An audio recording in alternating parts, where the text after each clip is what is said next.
අවනාට වෛශ්‍රවණ භාරයේ රැඳී වේදේ සහ අනෙකුත් සුද්ධ වූ ග්‍රන්ථයන්ද කලා ශිල්ප හා විද්‍යා ශාස්ත්‍රයන්ද ශාස්ත්‍රීයන් විසින් උගත යුතු ප්‍රගුණ කළ යුතු සියලුම හරබයන්ද හැදෑරීමට අවස්ථාව උදා වුණා. ඔහු මේ සියල්ල ඉතා හොඳින් නුගත්තා. එමෙන්ම රාවණ යනු ඉතා විශිෂ්ට ගණයේ වීණාවාදකයෙක් දමනවා. පසු කාලීනව ඔහුගේ නිල චත්‍රයේ පවා වීණාවක රූපයක් අඩංගු වූ බව කියවෙනවා.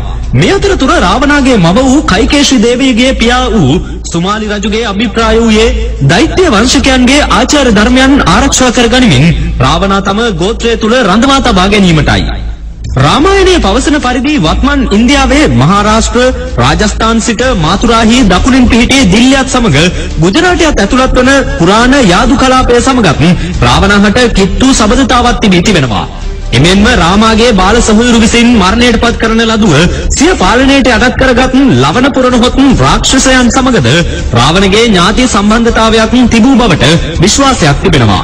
එසේම රාමායනයේ ඇතුළු පුරාණ ග්‍රන්ථයන්ට අනුව යාඩු කලාපයේ සිටි ශ්‍රේෂ්ඨතම රජවරුන්ගෙන් කෙනෙක් වන කර්තවීර්ය අර්ජුන් නම් රජු විසින් නර්මදා ගංගාවරයේදී ශිවලිංගය වන්දනාමාන කරමින් සහ යාගහෝම පවත්වමින් ලබාගත් බලයක් මගින් රාවණ රජු යටත් කොට තබාගත් බව සඳහන්. කෙසේ වුවත් රාමායනයේ සඳහන් වන ලෙසට පැහැදිලිව පෙනී යන කරුණක් වන්නේ රාවණ යනු මනුෂ්‍යයන් හෝ අසුරයන් අතර අසම සම පුද්ගලයෙක් වූ බවයි. පෙර කියන ලද ප්‍රාථමික අභ්‍යාසයන් සියල්ල නිම කිරීමෙන් පසු රාවණ විසින් මහා බ්‍රහ්මයා වෙනුවෙන් උග්‍ර තපස් වෘතයකට ලැබුණා. අවුරුදු ගණනාවක් තිස්සේ මේ වෘතය පුරන ලදී. තමා කෙතරම් හොඳින් වෘතයන් කෙරුවත් මහා බ්‍රහ්මයා තමා ඉදිරියේ පෙනී නොසිටි නිසා කෝපයට පත් රාවණා විසින් සිය හිස කපා දමන ලද බව සඳහන්. හිස කපා දැමූ පසු නැවතත් හිසක් පැන නැගී අතර මේ ආකාරයෙන් දසවාරයක්ම ඔහු තම හිස කපා දැමුවා. ඒ සෑම වාරයකදීම අලුතින් හිසක් පැන නැගී ඔහුගේ තපස් වෘතය දිගටම කරගෙන යාමට අවස්ථාව උදා වුණා. දසවන වාරයේ අවසානයේ මහා බ්‍රහ්මයා රාවණගේ වෘතය පිළිබඳ තෘප්තිමත්ව සතුටට පැමිණ ඔහු ඉදිරියේ පෙනී සිටියා. මෙහිදී මහා බ්‍රහ්මයා විසින් රාවණ වෙත වරයක් ප්‍රදානය කළා. රාවණ ඉල්ලා සිටියේ තමාට අමරණීයභාවය ලබා දෙන ලෙසයි. මහා බ්‍රහ්මයා ඒ ඉල්ලීම ප්‍රතික්ෂේප කළ නමුත් ඒ වෙනුවට සදාකාලික භාවයේ දිව්‍යමය අමෘතය රාවණහට ලබා දුන්නා. මෙම අමෘතයේ අඩංගු බඳුන රාවණගේ නාභියට යටින් රඳවා තබා තිබුණු බවත් මේ අමෘත පානය අවසන් වනතුරු රාවණ අභිභවා යෑමට කිසිවෙකුට නොහැකි බවත් පැවසෙනවා. මේ වරය ලැබීමෙන් පසු ඊළඟට රාවණ ඉල්ලා සිටියේ දෙවියන්ට, දිව්‍යාත්මයන්ට, අමනුෂ්‍ය ආත්මයන්ට, සර්පයන් හෝ අනෙකුත් ඡණ්ඩ වන මෘගයන්ට තමාට හානියක් නොකළ හැකි ආකාරයේ සහ තමාට ඒ සියල්ලන් කෙරෙහිම ආධිපත්‍ය පැතිරවිය හැකි ආකාරයේ වරයක් ලබා දෙන ලෙසයි. මහා බ්‍රහ්මයා විසින් මේ වරයක් ඔහුට ලබා දුන් අතර මේ සියල්ලන්ටම අමතරව තමා වෙනුවෙන් රාවණා විසින් සිදින ලද හිස් 10 වෙනුවෙන් දිව්‍යමය ආයුධ සහ යන්ත්‍ර මන්ත්‍රාදී බුද්ධ ශාස්ත්‍ර පිළිබඳ වූ අනන්ත ඥානයේද සමග අති මහත් ශක්තියක්ද ප්‍රදානය කරන ලද්දා. මේ නිසා රාවණා දශමුඛ ලෙසින් හැඳින්වී යයි පැවසෙනවා. මහා බ්‍රහ්මයාගෙන් ඉහත කී වරයන් ලබා ගැනීමෙන් පසු රාවණා මහා බල සම්පන්න භාවයකට පත් වුණා. ඔහුගේ ඊළඟ අපේක්ෂාව වුණේ තම මවගේ පියා වූ සුමාලි රජුගේ හමුදා බලයනියේ නායකත්වය ගැනීමයි. එයින් පසු ඔහුගේ අවධානය යොමු වුණේ ලංකාපුරය අල්ලා ගැනීමටයි. ලංකා වනාහි කාව්‍ය විෂයානු අතික්‍රාන්ත රමණීය පුරවරයක්. මේ උත්කෘෂ්ඨ පුරය දිව්‍ය භාණ්ඩාගාරික වූ කුබේරයන් හට විශ්වකර්ම දිව්‍ය පුත්‍රයා විසින් නිම කර දෙන ලද්දක්. කුබේර විසින් ඉතා නිර්ලෝභී ලෙස තමා සන්තක සියල්ලම රාවණා සහ ඔහුගේ සෙසු සොයුරු සොයුරියන් සමග බෙදා හදාගෙන සිටිමුත් රාවණාහට ලංකාව තම පූර්ණ ආධිපත්‍ය යටතේ තබා ගැනීමට අවශ්‍ය වුණා. කුබේර යනු රාවණාගේ පියා වූ වෛශ්‍රවණයන්ගේ වෙනත් බිරිඳකගේ පුත්‍රයා වනවා. ඒ අනුව කුබේර සහ රාවණ යනු එකම පියාගේ පුත්‍රයන් වන අතර එනිසාම අර්ධ සොහොයුරන් වෙනවා. ඒ එසේවත් රාවණා විසින් ලංකාපුරයේ බලෙන් ලබා ගන්නා බවට කුබේරට තර්ජනය කරන ලදී. මෙහිදී ඔවුන්ගේ පියා වූ වෛශ්‍රවණ විසින් කුබේරට උපදෙස් දුන්නේ රාවණා දැන් අභිභවා යා නොහැකි තරම් බලවන්තයෙක් වන නිසා ලංකාපුරය ඔහුට ලබා දීම සුදුසු බවයි.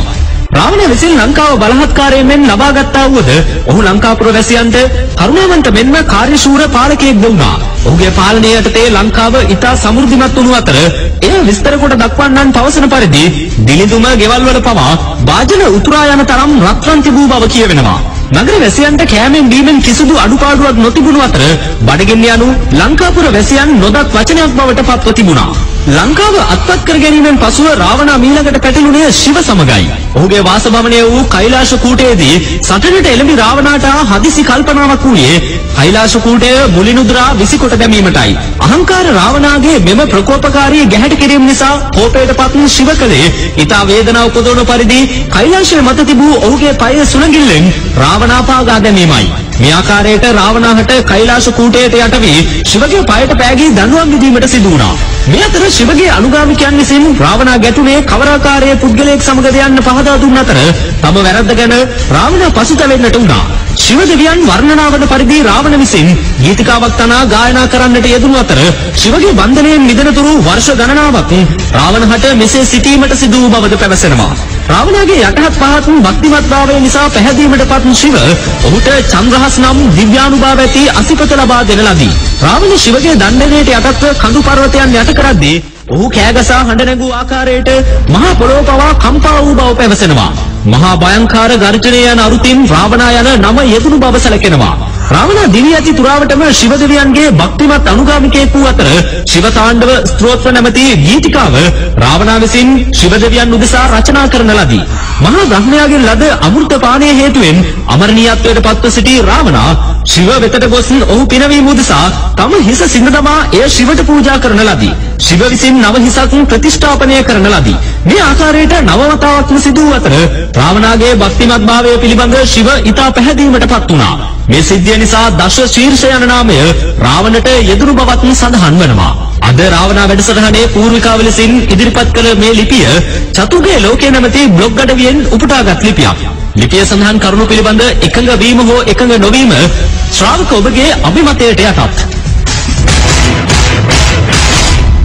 හෙළ යුගයේ වැළලී ගිය සත්‍ය ඉතිහාසය ගොඩගන්නා හෝරාව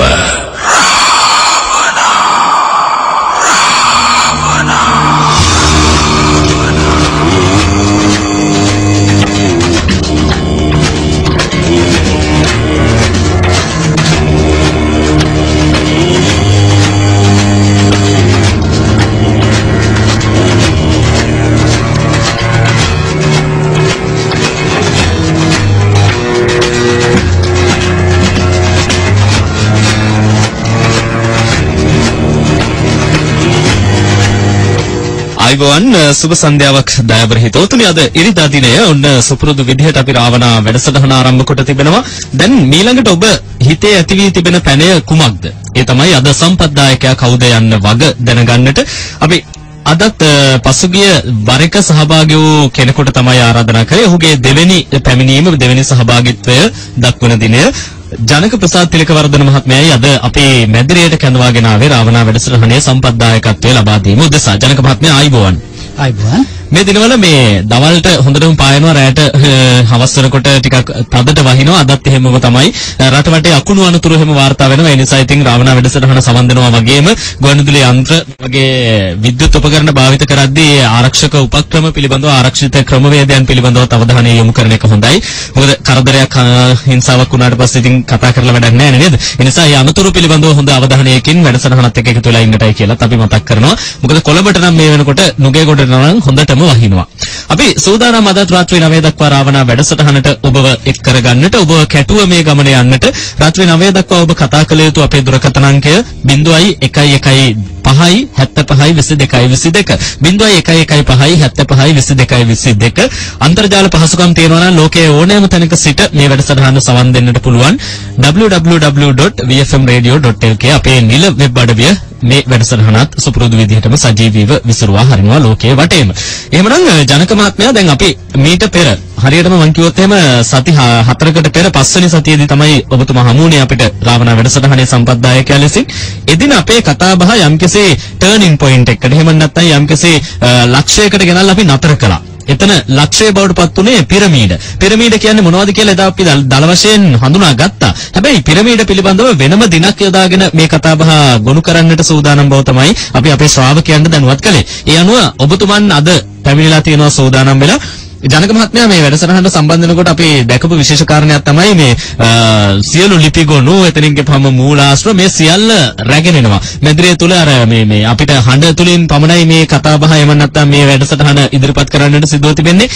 නමුත් ඉතින් අපිට අඩුවක් පාඩුවක් නැතුව ඒ සියලුම මූලාශ්‍ර නම් ඔබතුමන් මැදිරියට රැගෙන එනවා. ඒකත් ලොකු ශක්තියක් අපිට වැඩසටහනට ලොකු ආභරණයක් බවට පත් වෙයි. මොකද කියන කරන කරුණු එහෙම නැත්නම් කියන කරුණු සනාථ කළ හැකි මූලාශ්‍ර සහිතව තමයි ජනක මහත්මයා මේ වැඩසටහනට අදත් සහභාගී වෙලා තියෙන්නේ. ඇත්තටම මහත්තයෝ මොකද්ද මේ පිරමීඩ කියන්නේ? පිරමීඩ කියන්නේ උපුල්. සරලව කතා කරනවා නම් ආනතියකට පිහිට වූ ගොඩනැගිල්ලක්. ආනතිය කිරීම. විදිහට තමයි අපිට දක්වන්නට පුළුවන්කමක් තියෙන්නේ. එතකින් අපි විරාමයකට යනවද නැත්නම් තවදුරටත් පිරමීඩ කියපුවම මොන විදිහටද මේවා බෙදෙන්නේ? පිරමීඩ අපි මේ ප්‍රශ්නෙට පිළිතුරක් දෙන්නකො ඔබතුමා. එතකොට අපේ ශ්‍රාවකයන්ටත් වැදගත් වෙයි. ඇයි අපි පිරමීඩ ගැන කතා කරන්නේ රාවණා වැඩසටහනේ? ඔව්, පිරමීඩ කියන්නේ ලෝකයේ අදවනතුරු හඳුනා නොගත් වස්තුවක්. ලෝකයේ යම් යම් ආකාරයෙන් පිරමීඩ ගැන දකිනවා. විශේෂයෙන්ම ගීසා පිරමීඩ, ඒ කියන්නේ ඊජිප්තුවේ පිරමීඩ ගත්තොත් උපුල් අපි එය දකින්නේ මෑතක් වෙනතුරු අපි දැන සිටියේ මමී තැන්පත් කිරීම සහ මමී නරක් නොවන ආකාරයෙන් පවත්වාගෙන යෑමට ගොඩනැගූ උපකරණයක් විදියට. නැත්තම් ගොඩනැගිල්ලක් විදියට. නමුත් පිරමීඩ කියන්නේ ඊට එහා ගිය මහා වස්තුවක් සහ මහා දැනුම් සම්භාරයක් සැඟවී තිබෙන සහ මහා ශක්තිකරණයක් උත්පාදනය කළ හැකි වස්තුවක් විදිහට අපි දකින්නේ. ඒත් එක්කම පූර්ව ඓතිහාසික යුගයේ කියන්නේ අපි කතා කරොත් එහෙම ක්‍රිස්තු පූර්ව 30000 සිට ක්‍රිස්තු පූර්ව 10000 දක්වා තනිච්ච පිරමීඩ තියෙනවා. ඒත් එක්කම ක්‍රිස්තු පූර්ව 10000 සිට ක්‍රිස්තු පූර්ව 2000 දක්වා කාලය වනතෙක්ම නිර්මාණය වෙච්ච පිරමීඩ තිබෙනවා. එතකොට උපුල් මෙතනදී පැහැදිලි කළ යුතු කාරණය වෙන්නේ ඔබතුමා අහූ ප්‍රශ්නයට පැහැදිලි උත්තරයක් දෙනවා නම් පිරමීඩ සංස්කෘතියක් ලෝකේ තිබිලා තියෙනවා. නමුත් අප හඳුනාගත් ඉතිහාසය තුළ ඒක පූර්ව ඓතිහාසික යුග වෙන්න පුළුවන්, ඉතිහාසය වෙන්න පුළුවන්, එහෙම නැත්නම් ආගමික ඉතිහාසයක වෙන්න පුළුවන්. මේ කිසිදු ඉතිහාසයක එහෙම නැත්නම් පරිණාමවාදය තුළ හෝ කොතැනකදීවත් මේ පිරමීඩ තැනූ පුද්ගලයන් හෝ ඒ තැනූ ශක්තිකරණයන් හෝ ඒ පුද්ගලයන්ගේ ඥානය පිළිබඳව හෝ කතා කර නැහැ. ඒ නිසා තමයි අපි පිරමීඩ ගැන කතා කරන්නේ. මොකද පූර්ව ඓතිහාසික යුගය ගැන සාකච්ඡා කළොත් රාවණයන් සහ අපි කතා කරන හෙළ යුගයේ වැලලීගේ සත්‍ය ඉතිහාසය ගැන කතා කරනවා නම් මේ පූර්ව ඓතිහාසික යුගයට සම්බන්ධ වෙන පිරමීඩ ගැන කතා නොකරම බෑ. හොඳයි. දැන් ජනක මහත්මයා කුතුහලය දනවන දේවල් පිළිබඳව සොයන බලන එක ඕනෑම සත්වයකගේ ලක්ෂණය. සත්වයෙක් කියලා කියවහම මෙතෙන්දී මේ දෙපා සතුන් වන මිනිසුන් වන අපිට මේ ගුණය, මේ ලක්ෂණය මහා ඉහළින් පිහිටලා තියෙනවා. කුතුහලය නිසා තමයි මිනිසා දියුණු වෙලා තියෙන්නේ. මිනිසා හැම දෙයක් ගැනම හොයන්නට උත්සාහ කරන්නේ කුතුහලය නිසා. මිනිස්සු ඉර පායනකොට ඇයි ඉර හැමදාම එකම පැත්තකින් උඩට ඇවිල්ලා එකම පැත්තකින් බහලා යන්නේ කියලා හොයපු නිසා තමයි ලෝකේ ගෝලාකාරයි කියලා මිනිසාට සොයා ගන්නට පුළුවන් උනේ. මේ පුංචි එක උදාහරණයක් විතරයි. එතකොට මේ පිරමීඩ කියන කුතුහලය දනවන්නා වූ වස්තුව පිළිබඳව සෙවීම තුළින් අපිට ගන්න පුළුවන් දේවල් මොනවද කියලා දල වශයෙන් පොඩි පැහැදිලි කිරීමක් කරලා දෙමුද? වෙලා තියෙනවා නම් පිරමීඩ ගැන මම කෙටි නිර්වචන විතරයි කරේ. ඊට වඩා දීර්ඝව කතා කරන්න. හොඳයි අපි කතාව ආරම්භ කරමු. අපි විනාඩි 5ක විතර තව අපිට මේ විරාමයකට පෙර ආතුව කාලය ඉතුරුව තිබෙනවා. මේක දෙවන ලෝක යුද්ධය ඒ කාලවකවානුව වෙනතුරු අපි පිරමීඩ ගැන අවබෝධය කරගත්තේ ගීසා පිරමීඩ දැකලා. නැත්නම් ඊජිප්තුවේ තියෙන මහා පිරමීඩය සහ අනිකුත් පිරමීඩ දැකලා. එතකොට එතනදී අපි දකින්නේ පිරමීඩ 3ක් විතරයි. නමුත් ඊජිප්තුවේ පවා පිරමීඩ 100 ගණනක් තියෙනවා කියන විශ්වාසය තියෙනවා. ඉතින් අපි ඇයි පේන්නේ නැත්තේ පිරමීඩයක් කියවම මහ විශාල වස්තුවක්නේ. ඔව්, ඒ සියලු පිරමීඩ ඊජිප්තුවේ තියෙනවා. චීනයේ පිරමීඩ 250ක් 300ක් අතර ප්‍රමාණයක් තියෙනවා. මෙක්සිකෝවේ පිරමීඩ 100 ගණනක් තියෙනවා. මේ ආකාරයෙන් පිරමීඩ ගණනාවක් තියෙනවා. අපි ඒත් එක්ක මුලින්ම පිරමීඩ සම්බන්ධයෙන් පූර්ණ විස්තරයකට ගිහිල්ලා පිරමීඩ තියෙන රටවල් ගැන අපි ගත්තොත් ඕස්ට්‍රේලියාවේ පවා පිරමීඩ තියෙනවා උපුල්. ඊට පස්සේ ඉන්දුනීසියාවේ පිරමීඩ තියෙනවා. බෞද්ධ පිරමීඩ තියෙනවා. එතන කොත් පිරමීඩ තියෙනවා. මේ ගැන අපි සාකච්ඡා කරමු. දැන් අපිට කතා කරන්න පුළුවන් කමක් තියෙනවා පිරමීඩ යන කුමක්ද කියලා. ඔබ අහපු ප්‍රශ්නෙට මම නැවතෙනවා. ඔව් තව පොඩි බාධා කිරීමක්. ලංකාවේ පිරමීඩ තියෙනවද? ලංකාවේ පිරමීඩ තියෙනවා කියන විශ්වාසය තියෙනවා අපිට. ඔබ කියනා වගේ අපි ගමන් ගන්න එතනට. අපි මේ වැඩසටහනේ මැදේදී ලංකාවේ පිරමීඩ ගැන කතා කරමු. හොඳයි. ශ්‍රාවක හිතවතුනි මම හිතන්නේ ඔබ කුතුහලය දනවන්නා වූ මාතෘකාවකට අද අපි කැටුව විත් තිබෙනවා. අද අපි කතා කරන්නේ පිරමීඩ පිළිබඳව. පිරමීඩ කියලා කියන්නේ මොකද්ද? පූර්ව ඓතිහාසික යුගය පිරමීඩත් එක්ක බද්ධ වෙන්නේ කොහොමද? පිරමීඩ සතුව තියෙන මහා රහස කුමක්ද? ඒ රහස සොයා ගැනීම සඳහා අපිට දක්වන්නට පුළුවන් දායකත්වය කුමක්ද?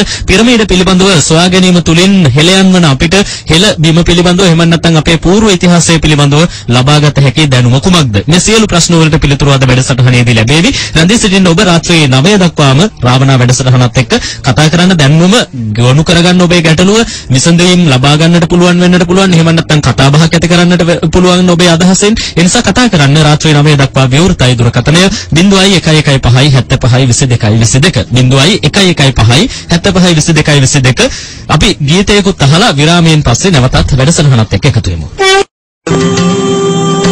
හෙළයුගයේ වැළලී ගිය සත්‍ය ඉතිහාසය ගොඩගන්නා හෝරාව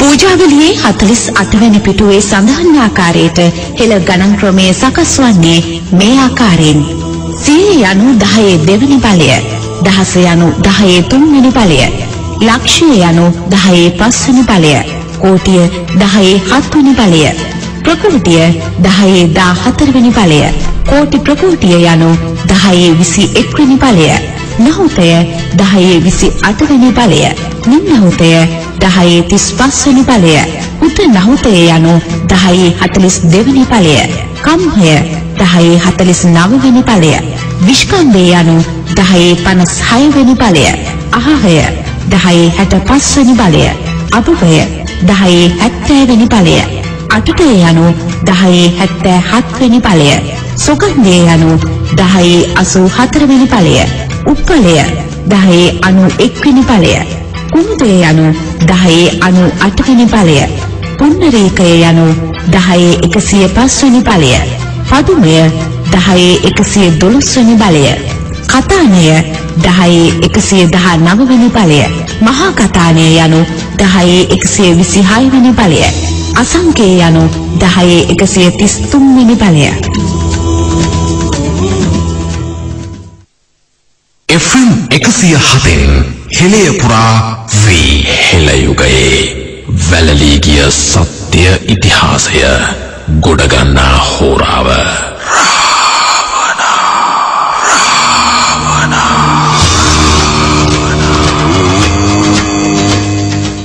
වෙලාව දැන් රාත්‍රියේ 7:22යි. ඔබ රාවණා වැඩසටහන සමගයි එක්ව සිටින්නේ. කතා කරන්නට ඕනේ අපේ දුරකථන අංකය 0115 75 22 රාත්‍රී 9 දක්වා අදත් රාවණා වැඩසටහන ඔබ වෙනුවෙන් ඉදිරිපත් කරනවා.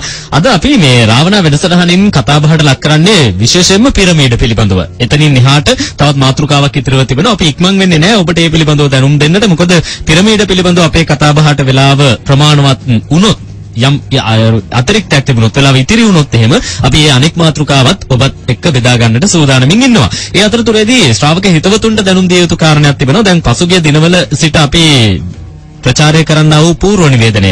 ඒ තමයි මේ රාවණ නැගණිය සුපර්ණකා නමින් පෙනී සිටින්නා වූ තැනැත්තියකගෙන් වී රේඩියෝවට නඩු. ඇය අපිට දුරකථන මාර්ගයෙන් තර්ජනය කළේ අපිට එරෙහිව නඩු පවරන බවට ඇයට අපහාස සිදු කළයි කියලා. ඇය සුපර්ණකා නොවන බව සමාජයට ඒත්තු ගන්වන්නට පැහැදිලි කරන්නට එහි ඇති වංචාව පිළිබඳව සොයා දෙන්නට අපි කටයුතු කිරීම තුළ එයින් ඇයට අපහාසයක් සිදු වූ නිසාවෙන් ඇය අපිට නඩු පවරන බවට තමයි තර්ජනය කොට තිබෙන්නේ. අපි බලාපොරොත්තුවෙන් ඉන්නවා මේ වෙනකොට දින 14ක් ගත වී තිබෙනවා ඇගේ තර්ජනයට. බලාපොරොත්තුවෙන් ඉන්නවා මේ වෙනතෙක්ම අපිට අඩුම තරමින් එන්තරවාසියක්වත් ඒ කියන්නේ ලෙටර් ඔෆ් ඩිමාන්ඩ් එකක්වත් ලැබිලා නැහැ. බලමු අපි මේ නඩු පැවරීමට සූදානමින් සිටින බව. එහෙම නැත්නම් නඩු පැවරුවොත් ඊට මුහුණ දෙන්නට සූදානමින් සිටින බව ශ්‍රාවක ඔබට දැනුම් දී තිබෙන නිසාවෙන් අපි කිසිදු බියකින් චකිතයකින් තොරව ඒ වෙනුවෙන් සැදී පැහැදී සිටිනවා. ඒ පිළිබඳව දැනුම් දීමක් මේ සතිය තුලවත් ලැබේවි කියලා බලමු. මේ සතියේදීවත් මේ රාවණ නැගණිය සුපර්ණකා නමින් පෙනී සිටින මේ තැනැත්තිය අපිට නඩු පවරලා යම් දැනුම් දීමක් කරාවිද කියලා. අපේ ජනක මහත්තයා තමයි අද ජනක ප්‍රසාද් තිලකවර්ධන මහත්මයා තමයි අද රාවණ සම්පත්දායකයා බවට පත්ව තිබෙන්නේ. ජනක මහත්මයා අපි පිරමීඩ ගැන කතා කළා. හැබැයි පිරමීඩ පිළිබඳව තියෙන නිර්වචනයන් පිළිබඳව එහෙම නැත්නම් පිරමීඩ කියන්නේ මොකක්ද කියන කාරණය සවිස්තරාත්මකව විසඳාගත්තේ නැහැ. තවදුරටත් ඒ සඳහා අපි ඉඩ කඩ වෙන් කරගමු. ඔව් පොල් දැන් එතනදී පිරමීඩ සම්බන්ධයෙන් ඔබ දන්න මම දන්න පහසුම මාධ්‍ය ගත්තොත් එහෙම ඩික්ෂනරි එක. ශබ්දකෝෂ ඔක්ස්ෆර්ඩ් ශබ්දකෝෂයේ මෙන්න මේ විදිහට පිරමීඩ ගැන සඳහන් වෙනවා අතීතයේදී. ඒ කියන්නේ 1990 ගණන් වල ඔක්ස්ෆර්ඩ් ඩික්ෂනරි එකේ මම සිංහලෙන් පරිවර්තනය කරගත්තා. පාදම මත මුදුනට එක්වන පරිදි ආනතියකට පිහිට වූ ත්‍රිකෝණ සහිත ඉදිකිරීමකි. ඒත් එක්කම ඔබ ළඟ ගෙදර සිංහල ඉංග්‍රීසි සිංහල ශබ්දකෝෂයක් තියෙනවා නම් බලන්න පිරමීඩ කියන එකට තේරුම මොකක්ද කියලා. මලසේකර නම් වඩා හොඳයි. පැතලි පට්ටම් ඇති අගින් උල්ලු ස්තූපය චතුර්භුජාංශය. කියලා සඳහන් වෙනවා 1994 මල්ලසේකර ඩික්ෂනරි එකේ. එතකොට ශබ්දකෝෂය මල්ලසේකර 2007-2010 මේ වචනේමයි PYRAMID ඉක්මනින් පෙරලා බලන්න. පිරමිඩ්. ඔව්. පිරමිඩ්. දැන් මේකට වර්තමාන අපි දැන් භාවිතා කරන ශබ්දකෝෂයේ සඳහන් වෙන්නේ බොහෝම සරල අර්ථකථනයක් පිරමිඩයට කියලා තියෙන පිරමිඩය. පිරමිඩය. ඔව් පිරමිඩ් කියන ඉංග්‍රීසි වචනෙට සිංහල තේරුම පිරමිඩය.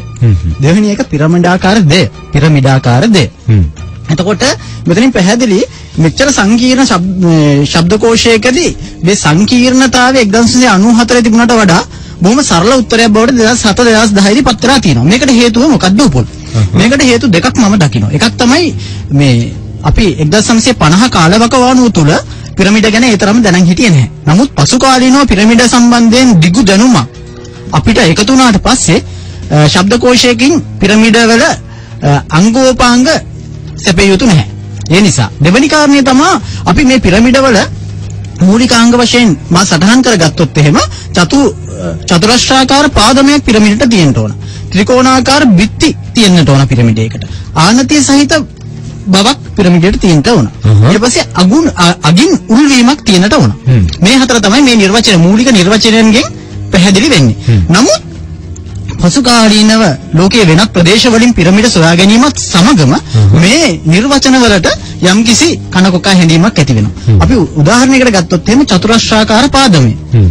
උපුල් මම මේ වෙලාවේ කියනවා ගීසා පිරමිඩයට හෝ පිරමිඩ වලට හෝ මහා පිරමිඩයට වත් චතුරස්‍රාකාර පාදමයක් නැහැ. පිරමිඩය 4 කොන් නෙමෙයි උපුල් 8 කොන්. හොඳයි අපි එතනින් කතාව මදක් මේ නවතා ගනිමු. මොකද ඇමතුමක් ලැබී තිබෙනවා මේ ජනක මහත්මයා මේ මාලිකා බත්තර මුල්ලෙන් දුරකථනයේ රැඳී සිටින ආයිබෝවන් අපිට අද කතාබහට ලැබෙනා වූ පළවෙනි ඉඩකඩ ආයිබෝවන්. ආයිබෝවන් ජනක මහත්තයා. ආයිබෝවන්. මට පොඩි ප්‍රශ්නයක් තියෙනවා. කියන්න මාලිකා. මට දැනගන්න ඕනේ ලංකාවේ තියෙන පිරමීඩ මොනවද? සීගිරිය පිරමීඩයක්ද කියලා. ලංකාවේ තියෙන පිරමීඩ මොනවද? සීගිරිය පිරමීඩයක්ද? දැන්ම ඉක්මන් වෙනවද ජනක මහත්මයා? කෙටි පිළිතුරක් හරි ලබා දෙමු මාලිකා මේ අහපු ප්‍රශ්නෙට. සීගිරිය පිරමීඩයක් කියලා කියන්න අමාරුයි සහ කියන්න පුළුවන්කම තියෙනවා. නමුත් ඇත්තටම පුල් අද නෙමෙයි අපි මේකට අනාගතයේදී උත්තර හොයන්නට ඕන. ඒකට ප්‍රධාන හේතුව තමයි පිරමිඩයක අද වෙනකොට අපි මේ නිර්වචනය කතා කරගෙන යනකොට අපිට තේරෙනවා පිරමිඩයකට අද වෙනකොට ඉතුරු වෙලා තියෙන්නේ ආනතිය සහිත බිත්ති විතරයි. ඉතුරු ඔක්කොම නිර්වචනයට අදාළ මූලිකාංග අද වෙනකොට වෙනස් වෙලා තියෙනවා ලෝකයේ අනෙකුත් පිරමිඩත් එක්කම. ඉතින් ඒ නිසා අපිට ආනතිය සහිත බිත්ති මේ වෙනකොට සීගිරියේදී හමු වෙන්නේ නැහැ. නමුත් පිරමිඩයකින් කරා කියන අපි බලාපොරොත්තු වෙන්නා වූ ශක්තිකරණයන් සීගිරිය තුලින් උත්පාදනය වූ බවට නම් නිසකවම කිය හැකියි. හොඳයි. දැන් අර ඔබතුමන් කියමින් හිටියා මේ මහා පිරමීඩය එහෙම නැත්නම් ගේසාහි මහා පිරමීඩයට පවා මේ පාදම කොටස් 4ක් එහෙම නැත්නම් පාද 4ක් නොවේ මේ කොන් 8ක් තියෙනවායි කියන කාරණය. මේ කාරණය පිළිබඳව යම් පැහැදිලි කිරීමක් කරනවා. මේක ගැටලුකාරී තැනක් දෝ කියලා මට මේ පැහැදිලි වෙනවා. ඔව් මේක ඇත්තටම ගැටලුකාරී තැනක්. මේ සම්බන්ධයෙන් සොයා බලනකොට තමයි මට මේ දේ හමු වුනේ.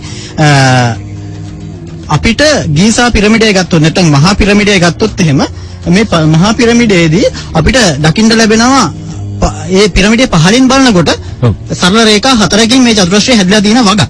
නමුත් ඉහළින් බලනකොට මේක ඇත්තටම 1940 දී එංගලන්ත ගුවන් නියමුවෙකු විසින් Tamanගේ යානය පදවාගෙන යනකොට තමයි මේ පිරමිඩයේ තියෙන මේ තරුවක ආකාරයක තියෙන හැඩතල දුටුවේ.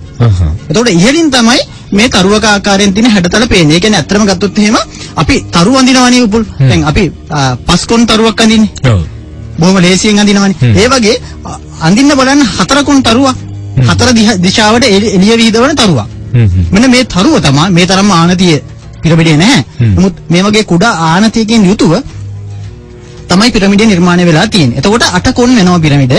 ඒත් එක්කම මේකත් එක්ක තව දිශානතිය සම්බන්ධ ලොකු නිවැරදි වීමක් තියෙනවා. එතකොට 8 දිශාවම පිරමිඩය තුලින් පෙන්වනවා. ඔව් දැන් අපේ මේ චෛත්‍ය රාජානන් වහන්සේලා ගත්තොත් දැන් රුවන්වැලි සෑය එතනින් ගිහපුවාම මේ තූපාරාමයේ මේ වගේ අපේ පැරණි චෛත්‍ය ඉහළ ගෝණයේ සිට නරඹුවොත් එහෙම ඉහළ ගෝණයේ සිට ඒ රූපය අපිට පේන මේ පැතලි මේ කඩදාසියක් මත ඒ චෛත්‍යයේ රූපය අපිට පේන හැටි අඳුත් එහෙම ඕකෙත් ඔය අටකොණක් අර දේවතා කොටුව එහෙම අපිට පේන අටකොණක් සහිතව වගේ ඒ මේවා යම්කිසි සම්බන්ධතාවයක්ද මේ තියෙන්නේ? පැහැදිලිවම සම්බන්ධතාවයක් තියෙනවා.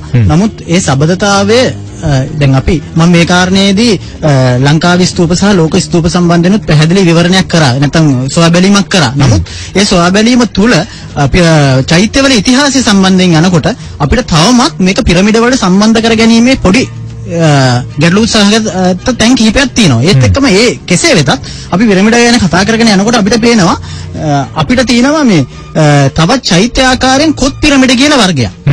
ලෝකේ කඳු ඒ කියන්නේ ඒ පිරමිඩේ අපි චතුරස්‍රාකාර පාදම දැන් නැහැ කියලා කිව්වනේ පිරමිඩේට. ඇත්තටම රවුම තමයි පිරමිඩේ කොත් පිරමිඩේ පාදමේ රවුම. නමුත් ඒකට තවමත් කියන්නේ කොත් කියලා. සමහරු තමයි කොත් පිරමිඩ කියලා කියන්නේ. ඒතකොට මේ දෙක යුරෝපයේ තාම නිවැරදි කරගෙන නැහැ. නැත්නම් निराකරණය කරගෙන නැහැ. ඒ නිසා අපි අපේ චෛත්‍ය මදකට තියලා පිරමිඩ චතුරස්‍රාකාර සහ පිරමිඩ දැන් අපි කිව්ව අටකොන් කියලා. අපි අටකොන් පිරමිඩ ගැන කතා කරමු. හොඳයි අපිට එමතුමක් තියෙනවා පන්නල සිට නිමේෂ් අයිබෝවන්. අයිබෝවන්. නිමේෂ් කියන්නේ ඔබේ ගැටලුව. මම දන්න තරමින් මම ගැටලුවට පූර්ණිකාවක් ගන්නවා.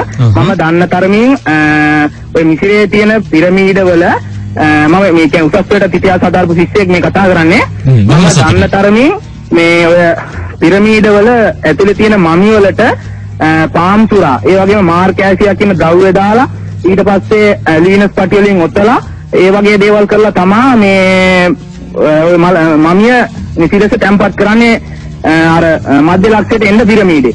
ඒ වගේම මස්තබා කියන මුල් ආකෘතිය කියන එක තමයි මම හිතන්නේ පදනම් වෙලා තියෙන පිරමීඩ වලට. මම තහන්න කැමති ලංකාවෙත් දැන් සුගලා දේවියගේ මමිය සහ සුගන්ධිකාගේ මමිය කියලා කතා කරුවාම ලංකාවෙත් යම්කිසි ආකාරයකට තිබ්බද මේ මමි කරණයක් තිබ්බද? ඒ වගේම පිරමීඩ ආකාරයට හෝ ඒක වැඩි වෙනස් වස්තුවක් තිබ්බද කියන එක තමයි මම දැනගන්න කැමතියි. මේ ඒ වගේම මේ වැඩසටහනේ මම ගොඩක් ස්තුතිවන්ත වෙනවා මේවා පිළිබඳව කතා කරගන්න එක. මොකද රාජ්‍යයේ වගකිය යුතු ආයතන මේවා ගැන බලන්නේ නැති වුනහම අපිට දැන් දෙයක් කතා කරන්නත් දෙයක් ඉතුරු වෙලා තියෙන්න බෑ භෞතික සාධක වශයෙන්.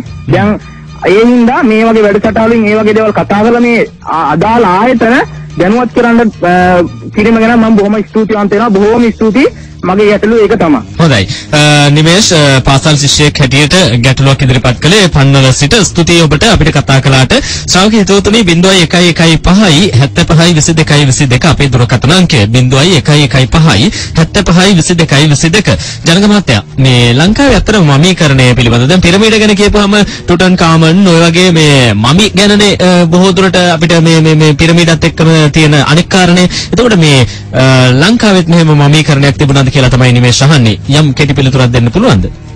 පිළිතුර කෙටි නොවන එකයි ගැටලුව තියෙන්නේ. කමන්නේ. දැන් අපි ගත්තොත් එහෙම ලංකාවේ පිරමිඩ කියන සංකල්පය අපි මතු කරාට තාම අපේ ඒ දරුවෝ කියනවා වගේ අපේ පිළිගැනීමකට ලක් වෙලා නැහැ ලංකාවේ පිරමිඩ සම්බන්ධයෙන්. එතකොට ලංකාවේ පිරමිඩ සමග ගුහා සංකීර්ණයක් තියෙනවා. මම පද්ධතිය. එතකොට මේ පිරමිඩ ලංකාවේ දැන් මේ ගීසා පිරමිඩ එහෙම නැත්නම් මේ ඊජිප්තුවේ තියෙන පිරමිඩ සමුදාය ගීසා පිරමිඩ කියලා අපි මේ බොහොම සරලව සහ පහසුවෙන් කතා කරන්න ඕනේ නේද ඔබ කියන්නේ. එතකොට මේ පිරමිඩ ලෝකෙට පේන්න නිරාවරණය වෙලා තිබ්බ සෑහෙන කාලෙක ඉඳලා. මොකද මේ පිරමිඩ තියෙන්නේ කාන්තාරයක. කාන්තාර ප්‍රදේශයක.